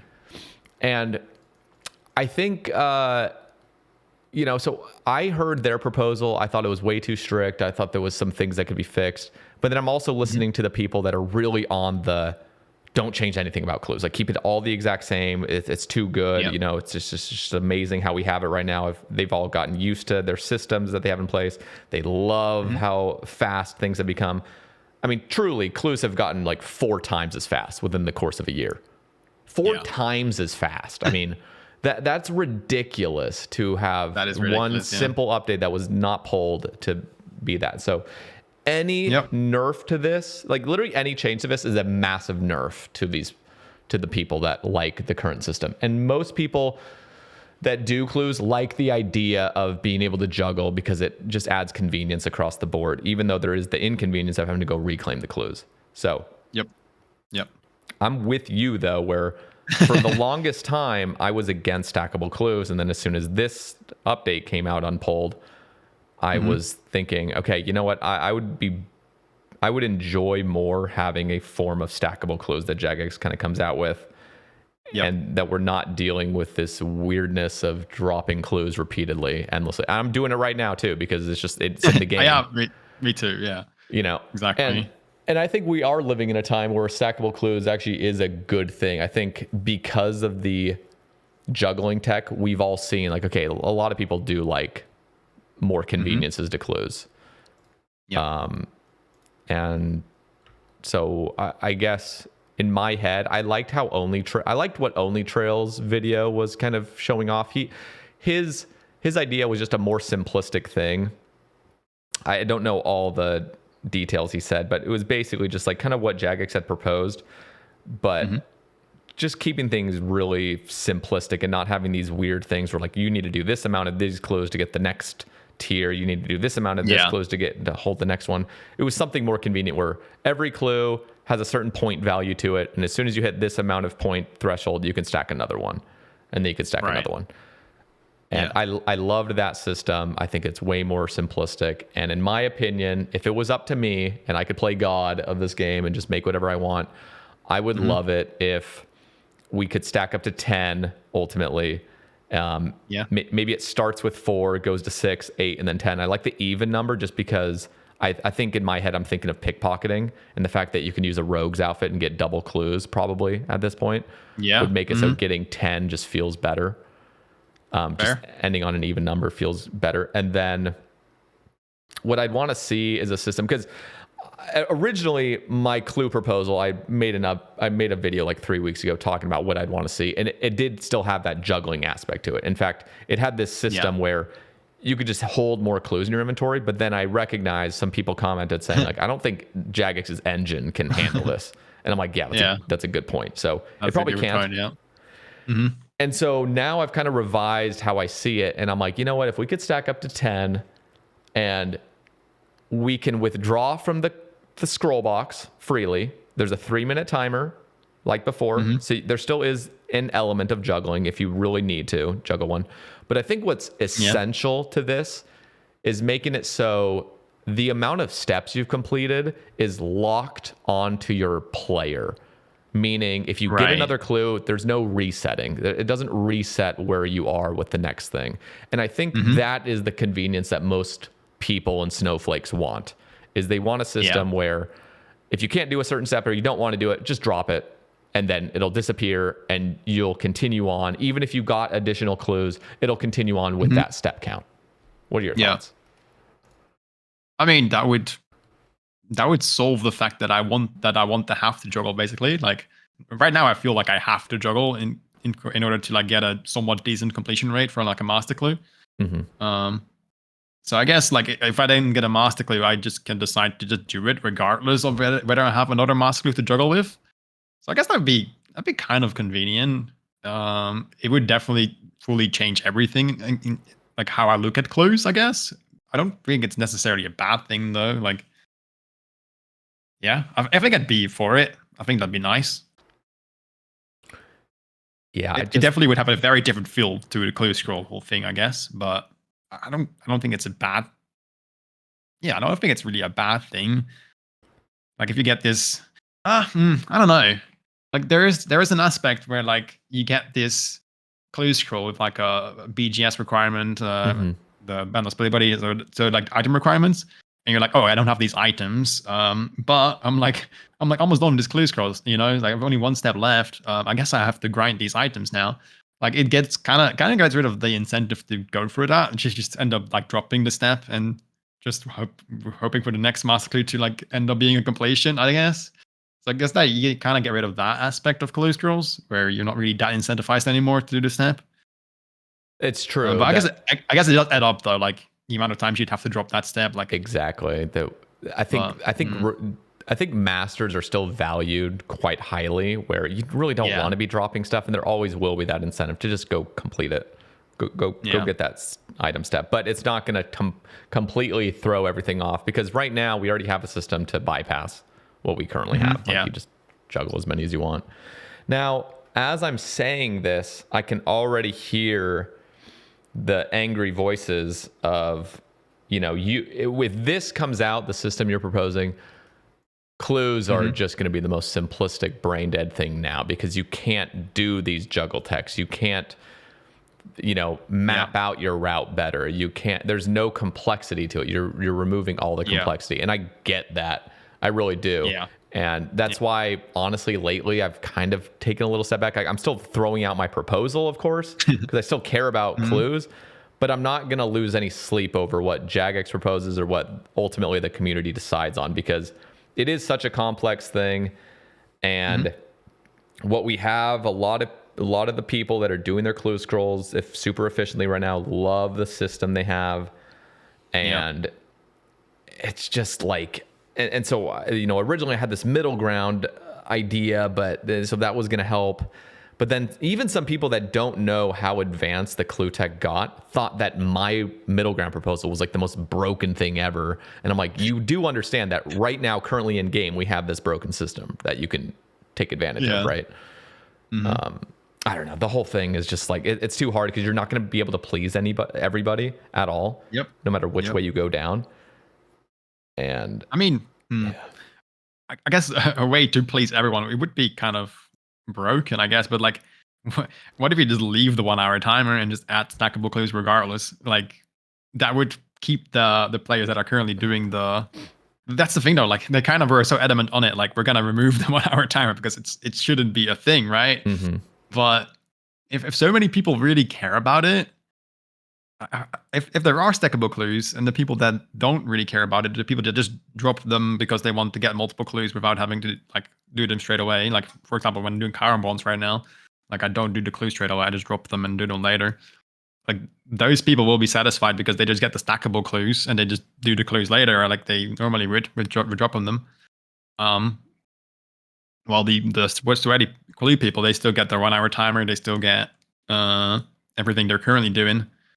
They do get the stackable clues as well, I guess, but they don't really care. But so I guess in that way you would satisfy both, but you're straight up buffing clues, I guess. Yeah, it's just that's the other side of it. Yeah, and honestly, if that is what ended up coming out, where Jagex is like, you know what, clues have gotten so fucking devalued, and we just don't care anymore, and we're just gonna try to please everybody and just make everything super giga, super fucking fast. Then so be it. I'm not gonna. I mean, I've already kind of moved past my clue era, because it was just, I just saw there as being really no integrity to clues. It's just like, you can just keep buffing clues unpolled, sort of, and just keep making changes, and that kind of just lost the appeal to me personally. But a lot of people that are doing clues, just really, it's like, I don't know. Because my only pushback, really, honestly, is just I want clues to have a little bit more value to it, and I think keeping the and there's also just one more part of me that just doesn't like how the game feels and looks juggling things for an hour. It just feels wrong to me, and it's so subjective. It's so subjective, just like anything. If anybody had an opinion that was the opposite of me, it's still subjective on their end too. It's like, I don't know. I wish there was a system where we could have a lot of complexity, but also make it so things are more standardized and there's not just a bunch of juggling everywhere and there's just fucking 50 clues stacked in the crafting guild. It just looks weird. Full crafting guild, only clue scrolls on every tile. It's like, okay. I've seen some weird screenshots. We'll see how it goes. I'm just kind of waiting. I wanted to get your take, obviously, because I felt like I was going crazy, and I remember hearing your take on stream after the original proposal was revealed, and I appreciated your honesty with, like, you kind of liked how clues used to be a distraction and diversion. And now it's just a full-on just grind, sweat the living fuck out of it, and exactly. There's so many conveniences. The whole identity of a clue scroll is like very, very different to how it was back in the day, and as how it was intended as well. Like, it was intended as a distraction, as something that you would just do. Like, oh, I got a clue scroll. I guess I can do this real quick before I finish my task. And it was essential in a way where these things exist because they are a choice. Like you get this clue scroll on your guardrail task. I'm presented with this choice of I'm going to continue doing the task because I just want to finish the task. I can't be bothered doing the clue right now. I'll do it later. But you miss out on future clues because I already have a clue. So it's like, okay, do I do it now so I can like get another clue in the future? It's like that kind of decision making. I think it's very important to have it in the game, but yeah, we're so past that now, right? Like it has changed so significantly where the whole identity of a clue scroll isn't that anymore. And I do think we should. I mean, I don't know. Like, if it were up to me, I don't really care about the efficient stuff, right? So, like, if let's say I just didn't know about that, if it were up to me, I'd be like, yeah, like have it return some of its identity. Maybe not exactly as it was, but like present us with a choice. Like the limited 5 stackable clues still kind of has that in a way because like once you get up to 5, it's like okay, I probably should do my clues right now, right? So it has some element of it still, which I kind of like, but it's obviously it's a lot more convenient because you can stack up to 5 now. That's probably a full Slayer task at least. Yeah. So, yeah. I think me and you definitely align a lot more than others. I do. I just missed the distraction and diversion. I missed it. I miss it when if you wanted to grind out clues, it was going to be a process. Like it was going to be still this element of distraction diversion. When you got your clue, you had to go do it. You couldn't just spend a full work day AFKing hellhounds or jellies and now have 70 hard clues on the ground locked and loaded. Exactly. Yeah. But again, like a lot of people have gotten used to it over the past year, and that's no thanks to Jagex for that. So it's like I don't blame I don't blame anybody for having gotten to the point that they're at where they enjoy the system, but yeah, it's all a hindsight kind of thing because like they should have just like they shouldn't have let it be in the game for this long. Like I know at most like a month or something. Like it would not have been people would not have been accustomed to it yet. Like you could have still gotten away by reverting it back then, but like now it's just been so long and you're never going to be able to do it now. Like you can't just say like we're going to revert it regardless of what you guys say. Like it's not going to happen. You need to propose something now. Like they can't just take it away.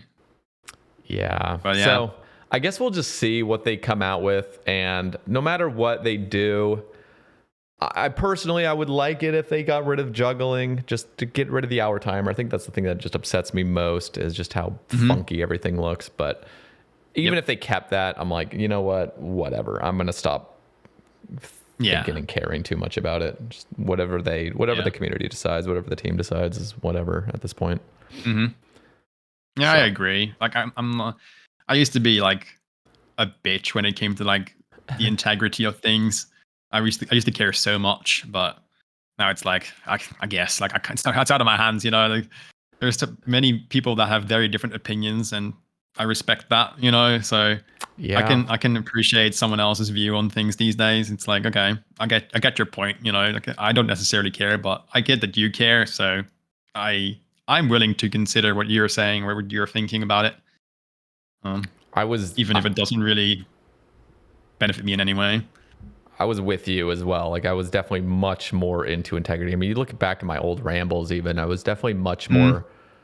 And people could argue I'm still kind of that way, but I'm much more relaxed on it because I have this like it's like almost like a shell of me that still cares about the integrity, but because of how the game has gone.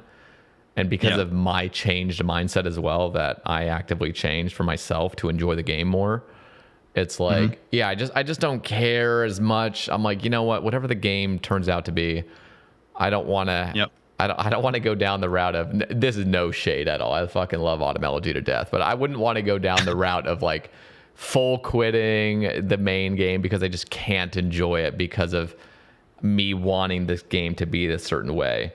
And I actually, in a lot of ways, respect Automelogy for holding true to what his views were for the game.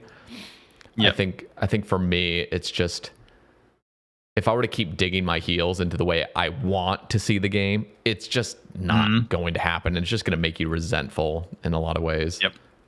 Yeah. So for sure. Yeah, I just accept things the way they are going to be, I guess. You can still share your views, but ultimately, if the community is not for it, you just got to accept it and move on and just not take the game quite as seriously. Because I took the game way more seriously back then, too.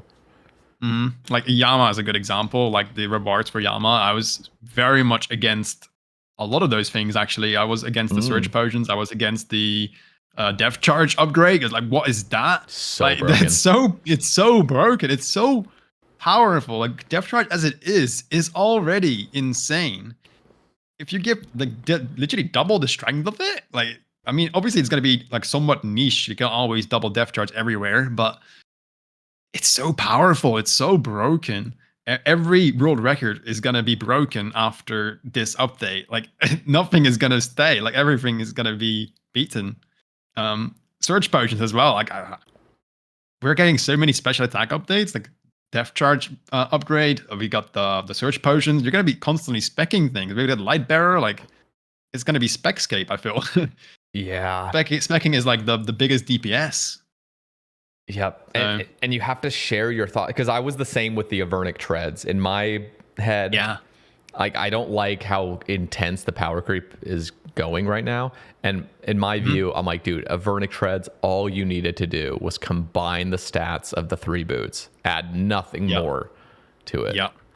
Now, I agree. I was on board with them adding the +1 ranged damage to the boots and making it so normal Pegasians also have that +1. I thought that was a good addition.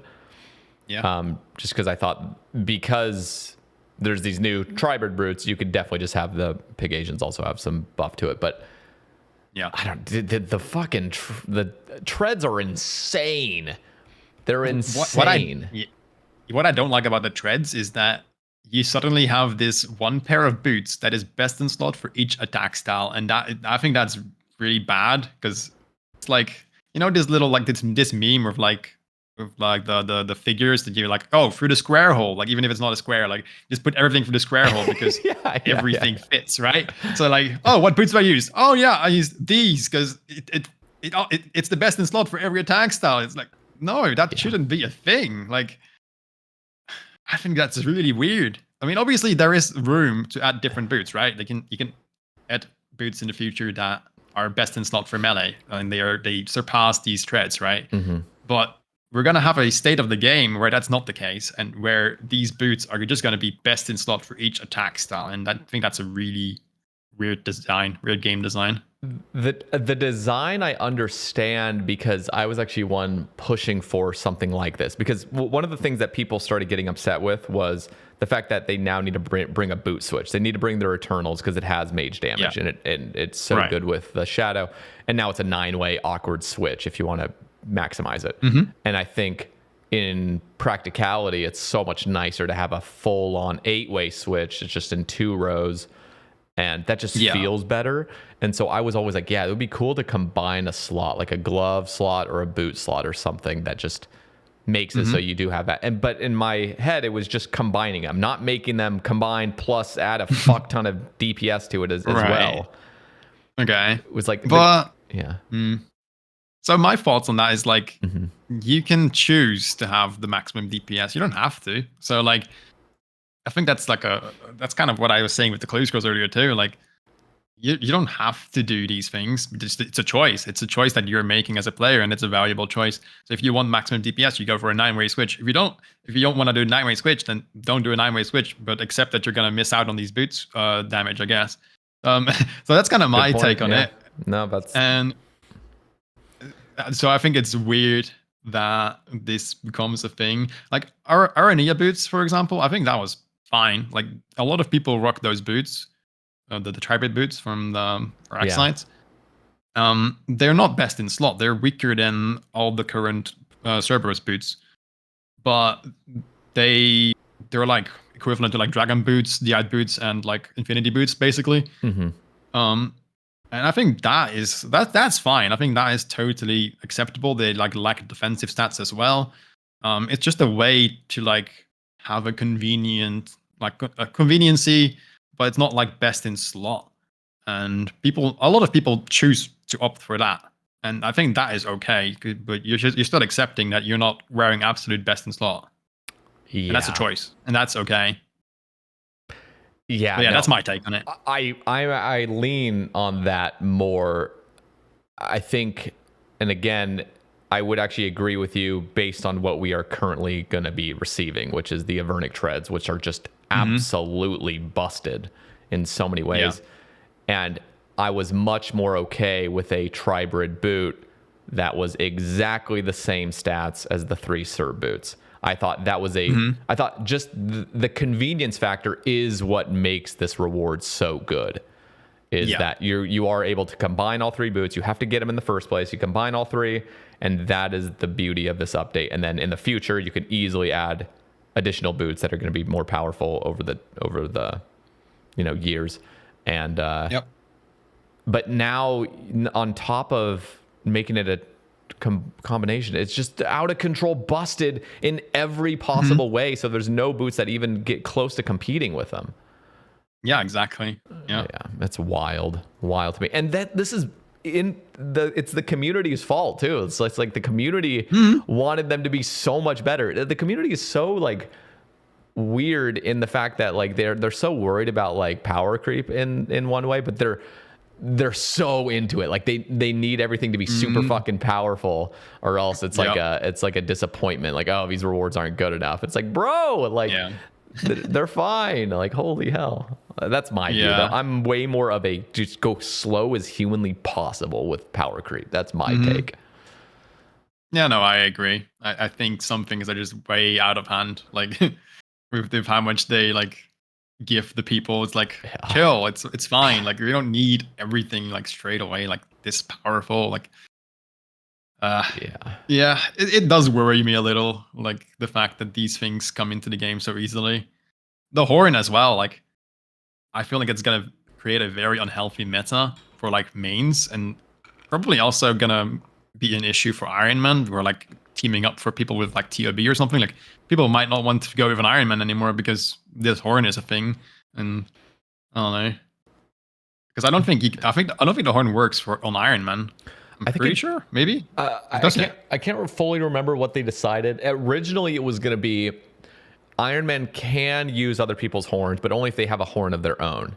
And then what it changed to, I think, was, well, actually, that still might be the case. What I would optimally want it to have is anybody can use the horn, including Ironman, but it's only used in certain locations. And they've already decided that. They've already decided that, like, this horn can only be used with Ironman in certain locations, but I think it has that additional thing where you also have to have a horn in order to utilize other people's horns. But it's only going to be in like raids and other things. It can't be like in the catacombs or anything. Oh, okay. Yeah, right. Yeah, that's kind of what I was worried about. I mean, I'm guessing you can salute it on a main, right?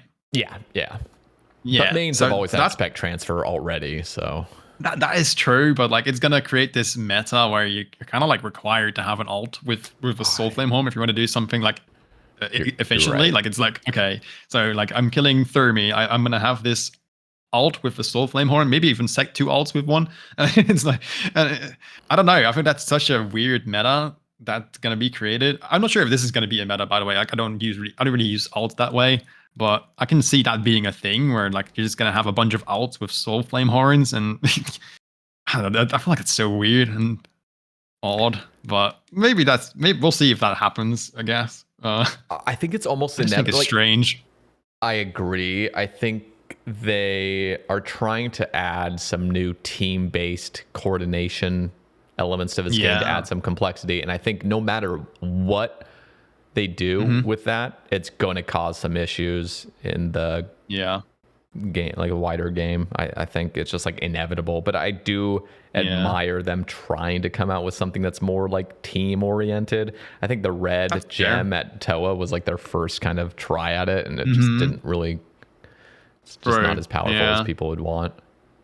Yeah, I do like having a more of like a support role, I guess. Like that's kind of what they're going for, I think. Like having like someone be a bit more supportive of the team and like have this kind of role. I would also like to see that like a tank role, like maiden tank, for example. Like that's the one thing I can think of. Having someone like, I don't know, like maybe like in full Justy of a bulwark, like doing some stuff that's essential to the fight. Like and they're like tanking like a boss. I feel like that something like that would be cool in like raids 4 or something. Where you like really have like specific roles, like okay, I'm the tank, like I'm doing this, and that's my only thing that I do. Yeah, yeah, it's weird because like I've never played World of Warcraft. I've heard people talk about it and how like there's like genuinely the roles that people are playing in the raid. And it's like we just never have that. It's like everybody's doing everything. It feels like exactly. There's a few roles in TAW, but mostly you're just you're kind of doing your thing. Who knows? Maybe the horn. Maybe Jagex is imagining another piece of content like Raids 4 where the horn becomes like an absolute essential. I mean, clearly it'll be an essential if you want to do efficient raids in any situation, but they probably have some things in mind where like, okay, like we're coming out with this because Raids 4 is going to be really cool using this horn maybe, or maybe even at Yama itself, it's going to be bussing. Yeah, potentially. Yeah, I think just because I am an Ironman and you are as well, it just doesn't feel like... Yeah, that's the thing I'm least looking forward to, honestly. But I still can appreciate them trying something. Yeah, I do think it might potentially create like a divide with like, oh, you don't have a soul flame horn. Yeah, sorry, buddy. Like, yeah. Honestly. So this was an idea that was crossed by me. I basically shot it down immediately just because I think it's not old school. But I did appreciate the idea. And the idea was, some guy said, what if just the Slayer skill went beyond 99? So he thought of an idea that, you know, most of the time, nobody really wants old school to have any skills beyond 99. But he said, what if Slayer did? And it could go to level 120. So that's about 100 mil XP. Right. And he was or 104, I think is what it is, 104 mil XP or something like that. And he just said, because then that introduces more bosses down the line. And I liked the idea, but I want to hear your thoughts, but I shot it down simply because I think it ends up being a thing where bosses are going to be like a new end game boss is level 115 Slayer or something, ends up being so out of reach to the average player. Yeah. And but I want to hear your take. I just thought it was an interesting idea. Yeah, I'm not really a big fan, to be honest. Like I don't think you should be locking bosses behind Slayer necessarily. I don't think that's necessary at all. Like Slayer bosses, I have this kind of... I mean, Slayer bosses aren't very difficult in most cases. Like Cerberus is probably the most difficult one, probably. Maybe Hydra, but I don't know. Like they're kind of like chill in a way. They're not necessarily too difficult. I do get there's little room to add more Slayer bosses because like Hydra is 95. There is Araxites 91, I think. But I don't think it's necessary. Like just add bosses that are not Slayer, or just even put them on the same level requirement. Who cares? And we still have 96, 97, 98, 99 technically. Yeah, exactly. There is still some room. Yeah. Yeah, I don't think that would feel right in any way. Yeah, me neither. But I did appreciate it because he was saying like it'd be really cool to have a really advanced Slayer monster that comes out that really does push the limits, and you need to be a really, really good Slayer person. That's but at that point, just add it as a boss and not a Slayer boss. I mean, I think Slayer bossing has already kind of maybe not gotten out of hand, but the fact you need a Slayer task for like every Slayer boss these days, it's like, okay, what if I just want to do this boss? Like if it's a really like fun and challenging boss, like surely you don't want to get a Slayer task every time, because we're already at like Slayer Escape. We're already doing so much Slayer, even currently with how little bosses there are, I guess, quote unquote, if you want to compare it to like a 120 requirement. I think there's already plenty of Slayer bosses and plenty of stuff to do. Like you can also get boss tasks, which includes everything, or almost everything. I think it's fine. Where Slayer is at the moment. Yeah, I wanted to cross it by, but I think we both agree. I'm looking up your stats right now. I'm just curious, like, clearly you're a PVMer. Clearly this is what you focus on in the game. And that's obvious. But I do wonder, you are max, and I'm wondering, like, do you care at all about your actual overall rank? Like, do you skill not just for pets, but to get some more XP? Is that what, have you had any desire to go for that? Not really. Like, cooking has been crossing my mind recently because I've been fishing power ones like every day for like over a year at this point, trying to get the heron pet. Yeah. And I'm actually at a point now where I'm like, I think if I use up all my XP that I've banked, I can get to like 150 mil cooking XP. So I'm like missing like 50 mil banked XP. So you get 200 mil. So that's definitely something that's crossed my mind. Like, okay, I could technically get a 200 mil if I want to, like that quite easily somewhat.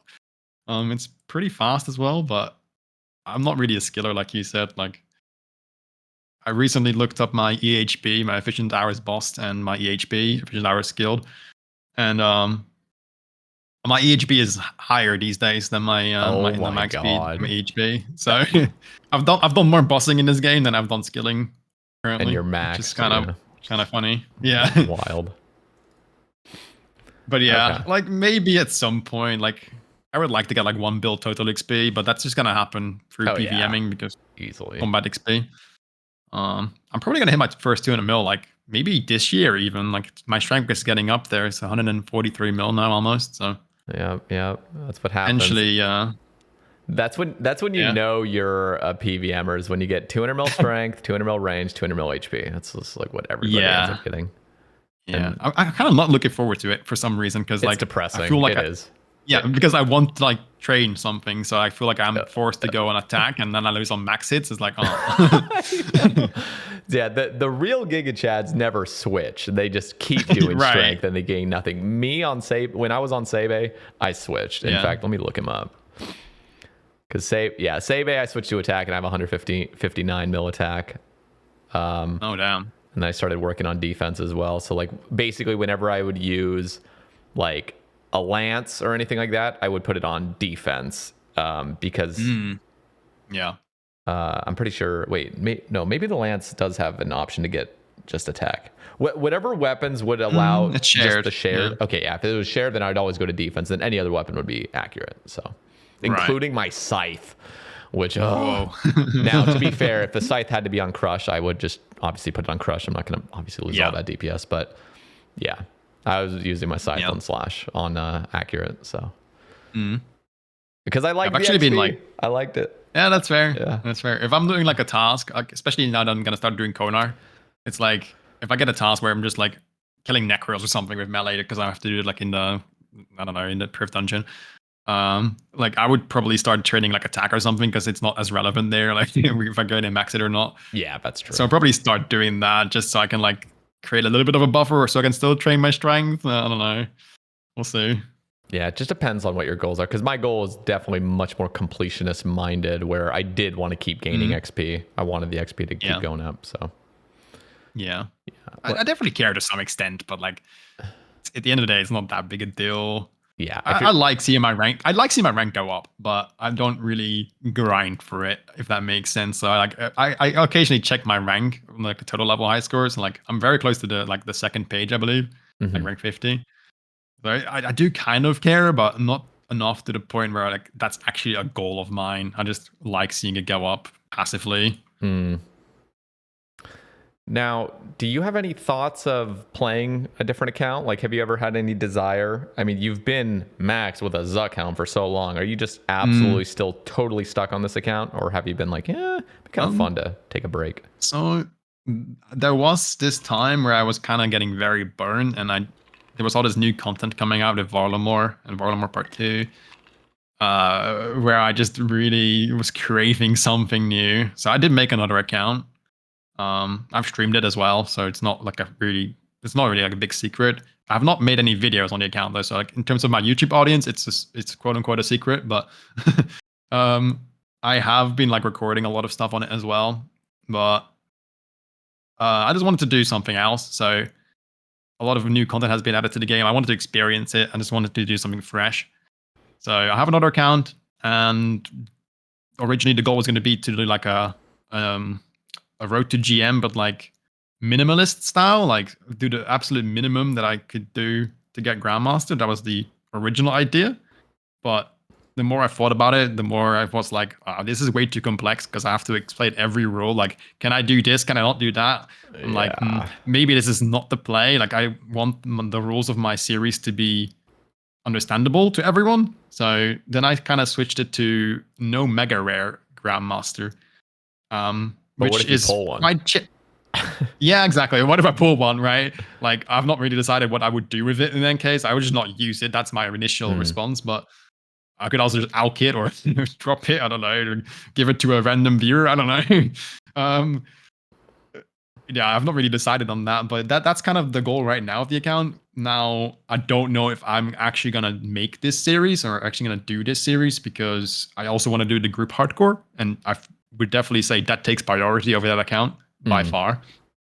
So I've kind of been holding back on it. So I was really enjoying the account for like a straight up month. Like I did a lot of quests, got Barrow's gloves and all that. AFK'd it a lot at crabs. But then I got an Ellie on the hardcore, on the main, on the tree. Full on burn. Right. Yeah, and instantly I was like, okay, I want to play this account. I just went so hard on the tree again, and I did the love for that account just grew more and more, and I just kept getting items at that point. So I was like, you know what, I can pause this little side project again. I just went full on Giga Chat gaming mode on the tree again. So yeah, I see. That just fully revived my motivation basically to keep playing the current account. I was so sad that I didn't end up getting Ellie before raid on Sae Bae. That toasted me. Yeah. That toasted me a little bit toward Corp. I'm just like, just because you have like I have seen people like Jack and Ginny go super dry. Actually, I think Ginny didn't go dry on an Ellie. I think it was the pet. But people that just go dry, because I had 3 Corp pets on Sae Bae, which was it's like upsetting, getting the duplicate and then getting the other duplicate. I'm like, come on. But yeah, I definitely am not dry because I think average Corp completion is like 7,096 or something to green log it. Yeah. So I'm not even that's about right. Close there. Still got another 2,500 or something to go, but.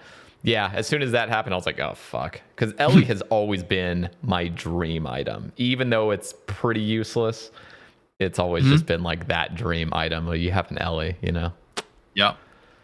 Yeah, it's one of those items that I never thought I would get again. Yeah, like I had it on my previous hardcore. I got very lucky, like 45kc Ellie. It was my first collection lock at Corp. And I was like, if there's anything that I like really will for like, I don't know, I'll miss it. Basically, it's like I probably will never get it back. There's a very good chance that I'll never get my Ellie back. That my new hardcore is not gonna have this item. Yep. And then I got it, and it was like, it happened again. Like I got lucky again. Not as much as that one. Obviously, I was close to 1k kill kind of thing when I got my Ellie. But like getting it under drop rate again, and it was just so surreal. Like I have it. Like I have my baby again. Like I was so proud of that Ellie at the time. Like I was so happy with it. And to have that item again, like I've surpassed my other account in like every possible way now. Like there's not the only thing that account has, I think, is like a sang staff.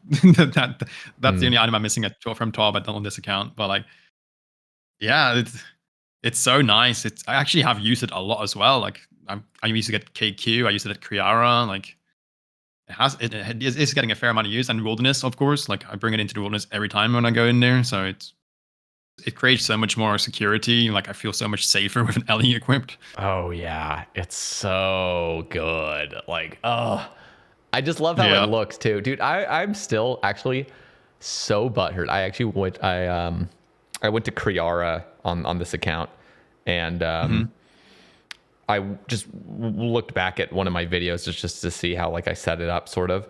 And on that account, I was using a I was using T-Bow for it because it was before I had the shadow, but actually maybe I did have a shadow. I can't remember, but I was using a Kodai and a normal arcane. So it must have been before shadow. I think this was before Toa even dropped, actually. That's what it was. Yeah. And I was just looking at what the arcane looked like. And I'm like, fuck, man. Like, we got this stupid Eladinus ward that, in my opinion, looks so bad compared to this beautiful arcane. Yeah. Oh, I'm so upset by that. Like, I kind of wish I could just keep an arcane, but like, I know. The thing is, like, I was gonna, when I get the arcane, I don't have one yet, but when I get it, I obviously will use it on the ward. But there was part of me that was like hoping I would get an arcane before the pet, and then I could get like a duplicate arcane, so I'd have both the shield and the ward. But I got the pet, so the only thing I'm missing right now is an arcane sigil. So when I get that, I'm just done and green locked. So yeah, I am so like, I just wish they had been way more careful on how the Eladinus ward looks. It just looks like you're carrying a gnome child that's red and orange and just weird. Yeah, I agree. It does. I mean, I think it looks okay, but it's just compared to the arcane just looks clean. You know? Oh, it's beautiful. It's so clean, so beautiful, so simplistic. Nothing over the top. Yep. Yeah, it looks gorgeous, and it looks, even the sprite of it, like in your inventory, looks absolutely gorgeous. Yeah, it's so satisfying. Yeah, because it's like the thickest, or actually, I think maybe the Spectral's the more thick one, but like the Ellie looks almost like skinnier. Like it doesn't look quite as girthy, but the arcane has this real girth to the item itself, like on the in the inventory, and this looks awesome. But yeah, still bothered by that. Do you think? This is a question I have, because I know you're definitely more of a player that cares about keeping grinds kind of how they are. You're more of a pure mindset with that, like just purist kind of mindset. But do you think there is a reason to make Corp so it's like a Nex style drop table for Ironman, where Ironman can mass it with other Ironmen, or team it up and make it basically so you have this Corp that is not what we have today, and really streamlining it to make it more modern? Yeah. I've talked about this a fair bit, I think, like on my streams. Because there's a lot of people that really like that idea, I feel. Personally, like you said, like I'm fairly purist.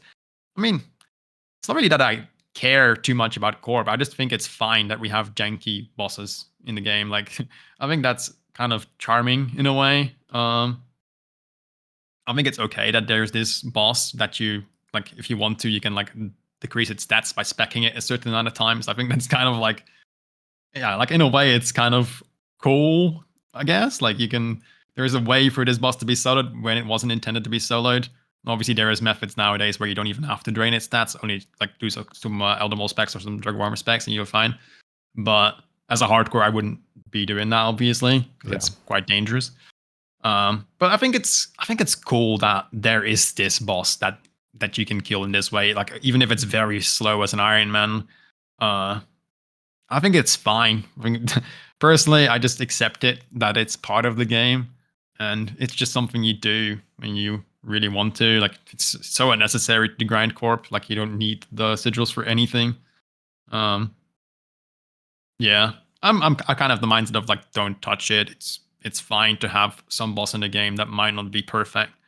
Because it's mostly an Iron Man thing, I guess. Like, I guess there's mains complaining that like the pet is like really rare, and like you don't have to boost it. Make sure you have the most damage, because you don't get a roll in the loot if you don't get most damage, obviously. So I guess that would be an argument. People complaining about the pet, I guess. Which I kind of get.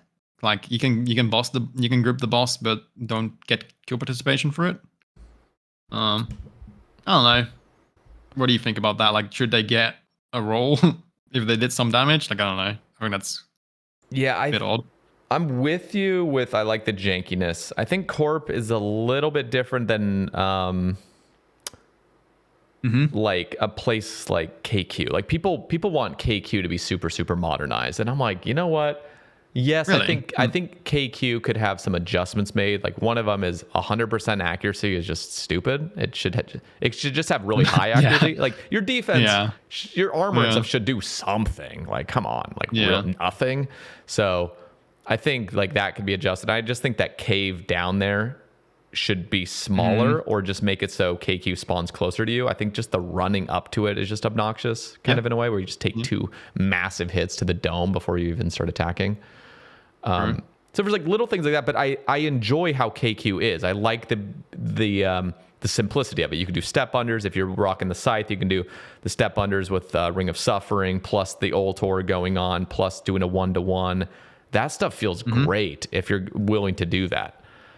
Yeah. And so I don't like it when things like that are removed. I think with Corp though, and I had been a person that never wanted Corp to be changed, and just because I kind of like you're saying, there is this boss that's really unique. It requires some speccing down. There's different methods to do it. There's, the Narda Telly becomes a really important tool, which is cool for a boss, in my opinion. And just having certain spec weapons makes it more efficient, which is cool. And if you change that and make it more standardized, where you can just go in with a bunch of Iron Men, because I'd imagine it would just be an Iron Man only cave still.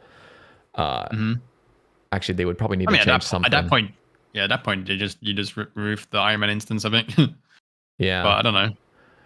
The whole thing just becomes way simpler, and I think that could have some negative side effects where you can kind of just go in there, and that becomes almost like an AFK grind, where you're like, oh, people are massing it on this world, and everyone's guaranteed to get a drop, just a fraction of what Corp will drop.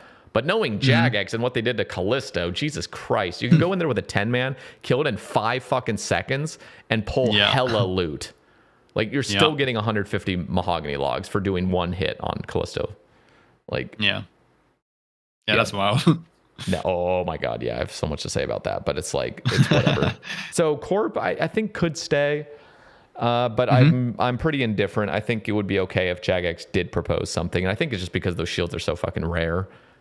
That would make it so it's okay. This is kind of more of a viable grind, maybe, but I'm kind of with you. Yeah, I think the shields being so rare, I feel like that's a good thing. Like, it is, and they're not absolutely required. Yeah, exactly. So I kind of like that. The kind of niche items and also rare items, so they hold a lot of value still. I think that's kind of cool. Yeah, I'm with you, but I do remain indifferent as well. I think you would as well. Like, if everybody wanted the Corp to be changed, I don't think we would push back that much at this point, just because the game is evolving so much. Yeah, that's fair. So cool. All right, let me touch on sailing briefly with you. Did you play the alpha? Are you excited? What's your overall thoughts on the new skill dropping? Yeah, I did play the alpha. Yeah, I actually tried it at RuneFest as well. But they gave us like a 30-minute time slot to like do it, and you had to that included like logging in and all that, and I had some issues loading up the client, and so I didn't actually get to do much sailing at RuneFest because I just got locked out after 30 minutes. I was like, oh, okay, and I was already on limited time because like you want to talk to a lot of people as well, so. I was like kind of questioning it because I did try it for a little bit there, and I was just trying to push the limits of it. Like, okay, but what can I do? What can I not do? So I tried to go like on like very narrow waters, like see if I could get on there because it looked like I could with my boat, but I couldn't. And so I was like, this is weird. And I didn't actually get to play it much, but then the actual alpha released and I had more time to play it, obviously. And I really liked it. I actually was quite positive about it, and definitely, I think everything, I don't know. Everything seemed okay. I mean, there's definitely some flaws, I think. I tried what's it called? The Bermuda, what was it? the trial thingy? Yeah, Barracuda trials. Barracuda, yeah. And I thought I didn't lose any ticks. And like, yeah, I nailed that. And I was like, I didn't even meet the required time. And like, huh? I thought I did like everything perfectly. But no, I don't think I just fully grasped everything just yet. But I kind of enjoyed it. I won't lie. What about you? Like, did you play it? Did you enjoy it? Yeah, no, I played it for a little bit and I couldn't stand it. Really? I couldn't stand I think it was, now don't get me wrong. I still remain quite optimistic about the release of it. And I think the J mods have taken on so much feedback. I mean, the alpha was an alpha to get a bunch of feedback. Yeah, And I mean, yeah. my biggest gripe was I felt claustrophobic on the water. Like I felt claustrophobic because there wasn't a big enough render distance. I want that to be so much more expanded. I want to just be able to see like really far out. And then the boats just felt very, very, very slow. And that is something that is addressed, and the boats will get faster over time, which I was very concerned of. I didn't think they would get faster. And what made me believe that was because it seemed like Barracuda Trials was already at its maximum speed. And the fact that like I couldn't see boats going any faster than what we saw Barracuda Trials, because then Barracuda Trials would just get out of control. You know what I mean? Right. Yeah. So I get that. Yeah. Yeah. I mean, like literally, like the feeling I had was when I was doing some cargo missions, I was I was just waiting to get back onto land. Like I hated actually being on the water. It felt so slow because you were only moving a tile and a half per tick. It's literally slower than running on your boat. Yeah. And so it just felt like I'm just waiting, and then your boat would have a slow like acceleration initially, and I don't know. That was my biggest gripe. And so if that stuff gets addressed and the skill is, I don't know, more enjoyable, there will be some guides out that'll show you how to do like some nice cargo missions and maybe Barracuda Trials. I watched a bunch of Barracuda Trials for maybe 4 hours, watching Hebox and Ari Slash and others. I didn't actually get to test it out myself, but because I was not going to get to level 30. I was too bored. Yeah, I was just AFKing it, like just doing it the little looting thingy. Yeah. I did that for like 5 seconds or something. I was like, I can't. I'm so bored right now. And that was just my overall honest feedback. And I wanted to remain very honest about how I felt. Should I have gone all the way to Barracuda Trials? I should have given that a test. But yeah. I mean, at the end of the day, like you can just watch other people do it as well. I think that's fine.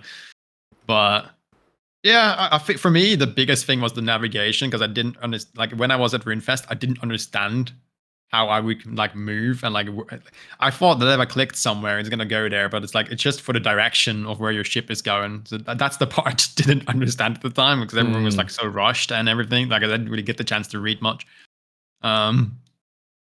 That understanding the navigation part, and it kind of felt okay like after that, because I don't know. I know what I'm not sure. I didn't really have any expectations, I guess, per se. I just played it and it felt alright. Like the XP felt okay. I guess they're not final, but I think it's only level 1 to level 30, so there's so much beyond that. Now it's definitely the question, like, should they have given us like a higher level perspective, maybe, on like how it's going to be at a higher level? Yeah. The good thing is that we know that this was the worst of the worst, so it can only really get better, which is a good feeling. That's true. Yeah, I think that's okay. Anyway, like I don't care too much about sailing per se. Like I don't mind that it's coming into the game. I'm also not really like I hate it. Like I don't want it to come in. I'm very neutral on it as is. Like you wouldn't be heartbroken if it didn't come into the game, but you're okay with it. No, exactly. Yeah. But I also wouldn't mind if it becomes a thing in the game. Like at the start, like I saw that Elena and Husky were like the main mods on the sailing job, and I was like, okay, like I really trust in them as J mods to get us something cool. So I was already like off the bat, I was like, okay, that's gonna be pretty sick. I think like they're gonna really try their best and try and give us something that's really enjoyable, or at least try to. So I did have trust in the whole project from the start. And to see that it actually is like, it's not bad. Like I did play it, and I was not like, okay, I don't enjoy this. So it wasn't like exceptionally good at the same time, but it's still level 1 to level 30. So yeah, there's still so much to explore, I think, when it comes to sailing. I just hope they're gonna nail it. Yeah, the thing I'm actually genuinely looking most forward to sailing is the non-sailing aspect. It's the new islands. And and I'm not excited about sailing to the new island. I'm excited about being on the new island and killing new monsters and looting new stuff. And so that's fair. That's what I'm most excited about. And I think that was the thing that concerned me the most, was the fact that everything that sailing is like, that looks fun about sailing, has nothing to actually do with the sailing. And that's what it was kind of like, crap. So we'll see when it actually drops. I really hope the XP rates are fast. The 100K obviously was scary to hear at the top end. And I'm sure that's going to be much higher. Yeah. But I would be surprised if it isn't. Yeah, holy crap. That was scary. Because that means that level 70 is like 60K XP an hour. You know what I mean? Yeah. That'd be fucking horrible. It'd be like close to agility. Yeah, no, that's actually what it is. 100K an hour at the top is agility. Like, yeah.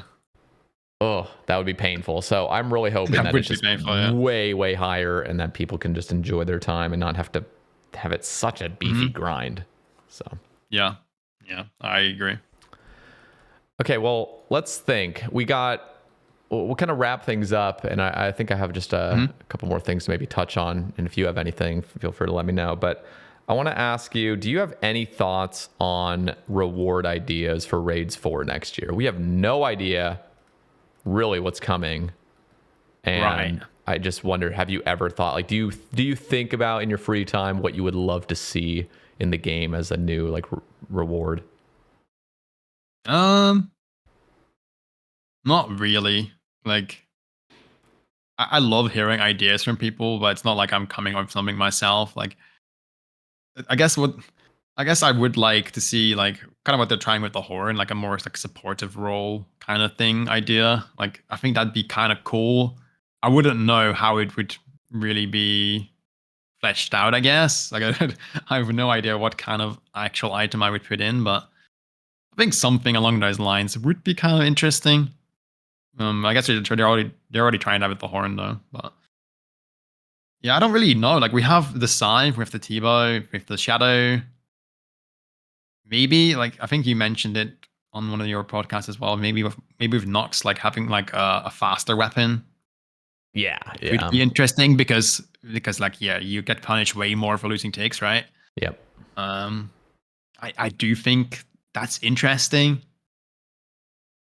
But I don't know if that's like you probably have to play around with something like that, like some faster weapon or a very unique weapon. Like the original proposal for like the Shadow, I guess, was like a weapon that would like have like a charged up hit on the third hit, I think. Yeah, it's like every 4 hits, it was like 2-2-2-4 or something. Yeah, something like that.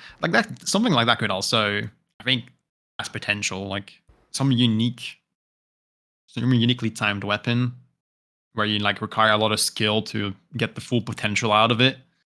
I think that could be cool. Like upping the skill gap, I guess, like between weapons. It's not an easy job for a developer, I think. I think it's very difficult to achieve it right, I guess, in the right way where it actually doesn't feel like fully janky. But I think it has potential. They have to be very creative, I think, when it comes to like new mega rares and stuff like that. You can't just release an item that's just better than a scythe. I mean you can, but like only in certain ways, I guess. Yeah. It's so crazy because we're gonna have Raids 4 out, and then it's gonna be Raids 5, and it's like, when do you eventually buff Ancestral? You know what I mean? Like, when is the proper time to do that? And does it need to be an attachment? Because that was the other thing I think I was talking to with Mod Nox, or maybe with somebody else. Just attachment scape. It's like, what point? Does everything need to have attachments? And I think oftentimes I do agree that like attachments are the healthier way to go down, but I don't know. It's gonna get intense soon. That's fair. Like if something is a straight up upgrade, I do get the idea of wanting to have attachment scape, because like it's a literal upgrade to Ancestral, for example. Like, do you need Ancestral? Do you like just skip it? Like, you just go for this new item instead? Like, it's considerations, and Yeah. I don't know. I think I like just getting a new item just as it is, and not having that be an attachment. I think But it's it's just so fine. hard to have But that yeah. without massive devaluements. Yep. Yeah, that's the thing. Oh, yeah. It gets more difficult the longer this game goes on. So It yeah, I really do does. not envy the position of the J mods, but yeah. Yeah, because I was thinking, like, if there is just, I mentioned this on the cast, was like an idea, like, if you're going to have an attachment to Ancestral, what it needs to be is like some aura or like some flask thing as the drop, and that's the pink beam. It's tradable, and what Yeah. you do is you just like drizzle this shit onto your Ancestral, and it buffs it, slightly. Yeah. And so it's not like you have to get this new top that's broken, and then you use the Ancestral on, and then you have to get the bottoms that are broken and use that like no, just be one simple thing. You got to get the drop 3 times depending on how many pieces of Ancestral you have, and I think that would be a good way to go about it. But there's something so special as well about just getting a new mage piece that looks sick. Yep. Exactly. Like, god damn it! Like, it feels so much better. Like, I know, just seeing the actual item on the ground. Like, it does. Yes, dude, I just wear this instead now. Like that feels so much better, in my opinion. But yeah, like it does completely devalue Ancestral, obviously. But at the end of the day, like it just becomes a different tier. But obviously there's a cap to how many tiers you can have, because you're only gonna get up to 99, right? So there's that issue. That's and most people that have I mean, getting to 99 magic or anything is fucking easy as hell. But yeah, you're right. It's like you just gotta make these. I don't envy the team, like you said. It's just this is so hard to balance. And then you have the PvP stuff. You have to balance shit behind PvP, which is so annoying. Yeah. I feel like they're not really doing that though. I feel like they're just kind of coming up with these item ideas and not really thinking about what impact it has for PvP. Like the Nox Halley, for example. It's a great item for PvM, but it is broken in PvP. It's really, really strong. And I don't think that's something they even considered. I doubt it. I don't know. Maybe they did, but it's so strong. Like you can just whop a 60 on someone on a 5-tick cycle in the wilderness. Like, my god. Just that's not even a special attack, Like I was fighting Dino the other day, and he had a Nox Halley as well, and he was Void Rakering me. I got down to like 10 HP or something, so I triple ate, right? Got myself up to a somewhat decent HP. I prayed melee because the threat of that Noxious Halley, and he just Void Expect me again, and I was dead. Fucking hell.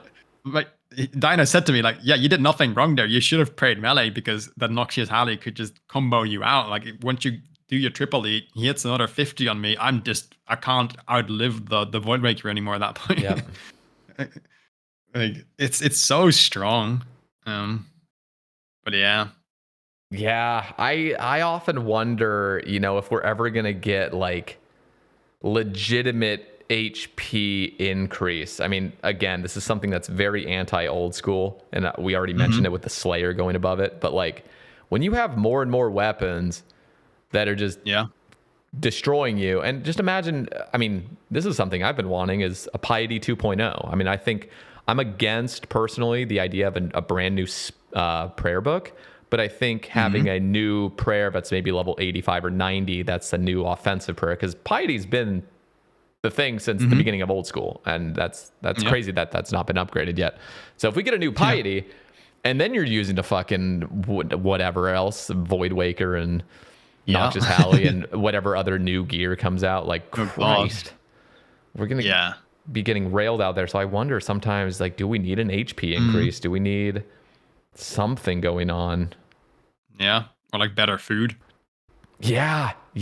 I mean, that's something I really do feel like should be a thing at this point. 22 is definitely quite low these days, especially with how powerful things are. Yeah, no, definitely. It's so difficult, the more items that come into the game, to balance everything, like both PvP and PvM, and also, like what you're saying, like prayers, like have the room for these prayers to be added as well. And very difficult the more you add. We'll see where the game goes, but yeah, I'm still optimistic. I do think we're still in the golden era of the game. Yep. It's just getting more complex to deal with some of these issues. Last thing, I guess I just wanted to barely touch with you because it's not that relevant. I don't think we have to touch much on it, but player support finally is getting looked at. Finally. Yep. Got some more clarity. Yeah. Do you have any thoughts on really that? Nice. I think it's about time, right? Like, so we should have had this probably from the get-go, but it's nice that it's being looked at. And it's nice that we're getting these more quality of life things for us, and like not have to worry about getting locked out of. Like I don't know, like I had my alt hacked once, and like I'm a content creator, right? So you'd think like I can get things sorted back quite easily, but I had to like still beg people like, please lock my account. Like I'm not on it right now. Luckily they didn't get past my bank pin, but yeah, like it's a scary fall. Like it was only my alt, but I think it's nice that we're getting these things that should probably be a standard regardless, but it's nice that we don't have to worry too much about everything like account security and all that, like that it's getting improved. I think it's very very healthy for the game and for the players. Like it's just needed, it's just needed to make this game be successful, I think. Yeah, especially with how much money they make, and we just never had any sort of support. Like this is not just a complete indie game. This is billion-dollar company. Like what is going on? Where's our player support? So I'm happy about it. I'm glad they finally, it wasn't just another post of like we're working on it. It's like, no, it's actually coming out now. And exactly. The live chat that you can have with somebody, the fact that you can appeal, which is amazing. And it's all good stuff. So I'm happy. Well done, Jagex. Yeah. I agree. But yeah, Mutts, if there's nothing else, I want to just thank you for your time coming on today, getting to pick your brain, talk about RuneScape. And honestly, I'm a huge fan. I'm a huge fan of like what you've been able to achieve. I probably tell you this every single cast. And genuinely, it's a very, very impressive thing. You're one of a kind when it comes to this game. Like the fact that there's 3 of you that are alive, that are hardcore GMs, and you've been it for the longest, and you've done some of the most impressive things, and your account's definitely, in hardcore terms, the greatest hardcore account that's ever lived, which is definitely saying something because there's been a lot of fucking hardcores. So like, keep it up, man. I really hope that Jagex's teaser of you dying at Delve Boss doesn't actually come to pass. I hope you survive for years and years. I hope so too. Yeah, that would be great. But thank you for having me. It's been a pleasure having some good conversations, especially about the clues. I think that was a very good conversation, very good one, and very interesting. Because I mean, we're gonna hear about that very soon. So I'm curious. Very soon we're gonna hear about it. So, well, Mutts, I'm gonna have your links down in the description, your YouTube and your Twitch and whatever else you'd want. I'll ask you at the end of the recording. But sounds good. Perfect. Well, thank you guys for all listening. If you guys want to check out exclusive episodes, you can go down and support through the Patreon, YouTube membership, or Spotify link directly and get access to those right now. 7 exclusive episodes, more to come. And thank you again, Mutts, for coming on today. Really appreciate it. Thank you for having me.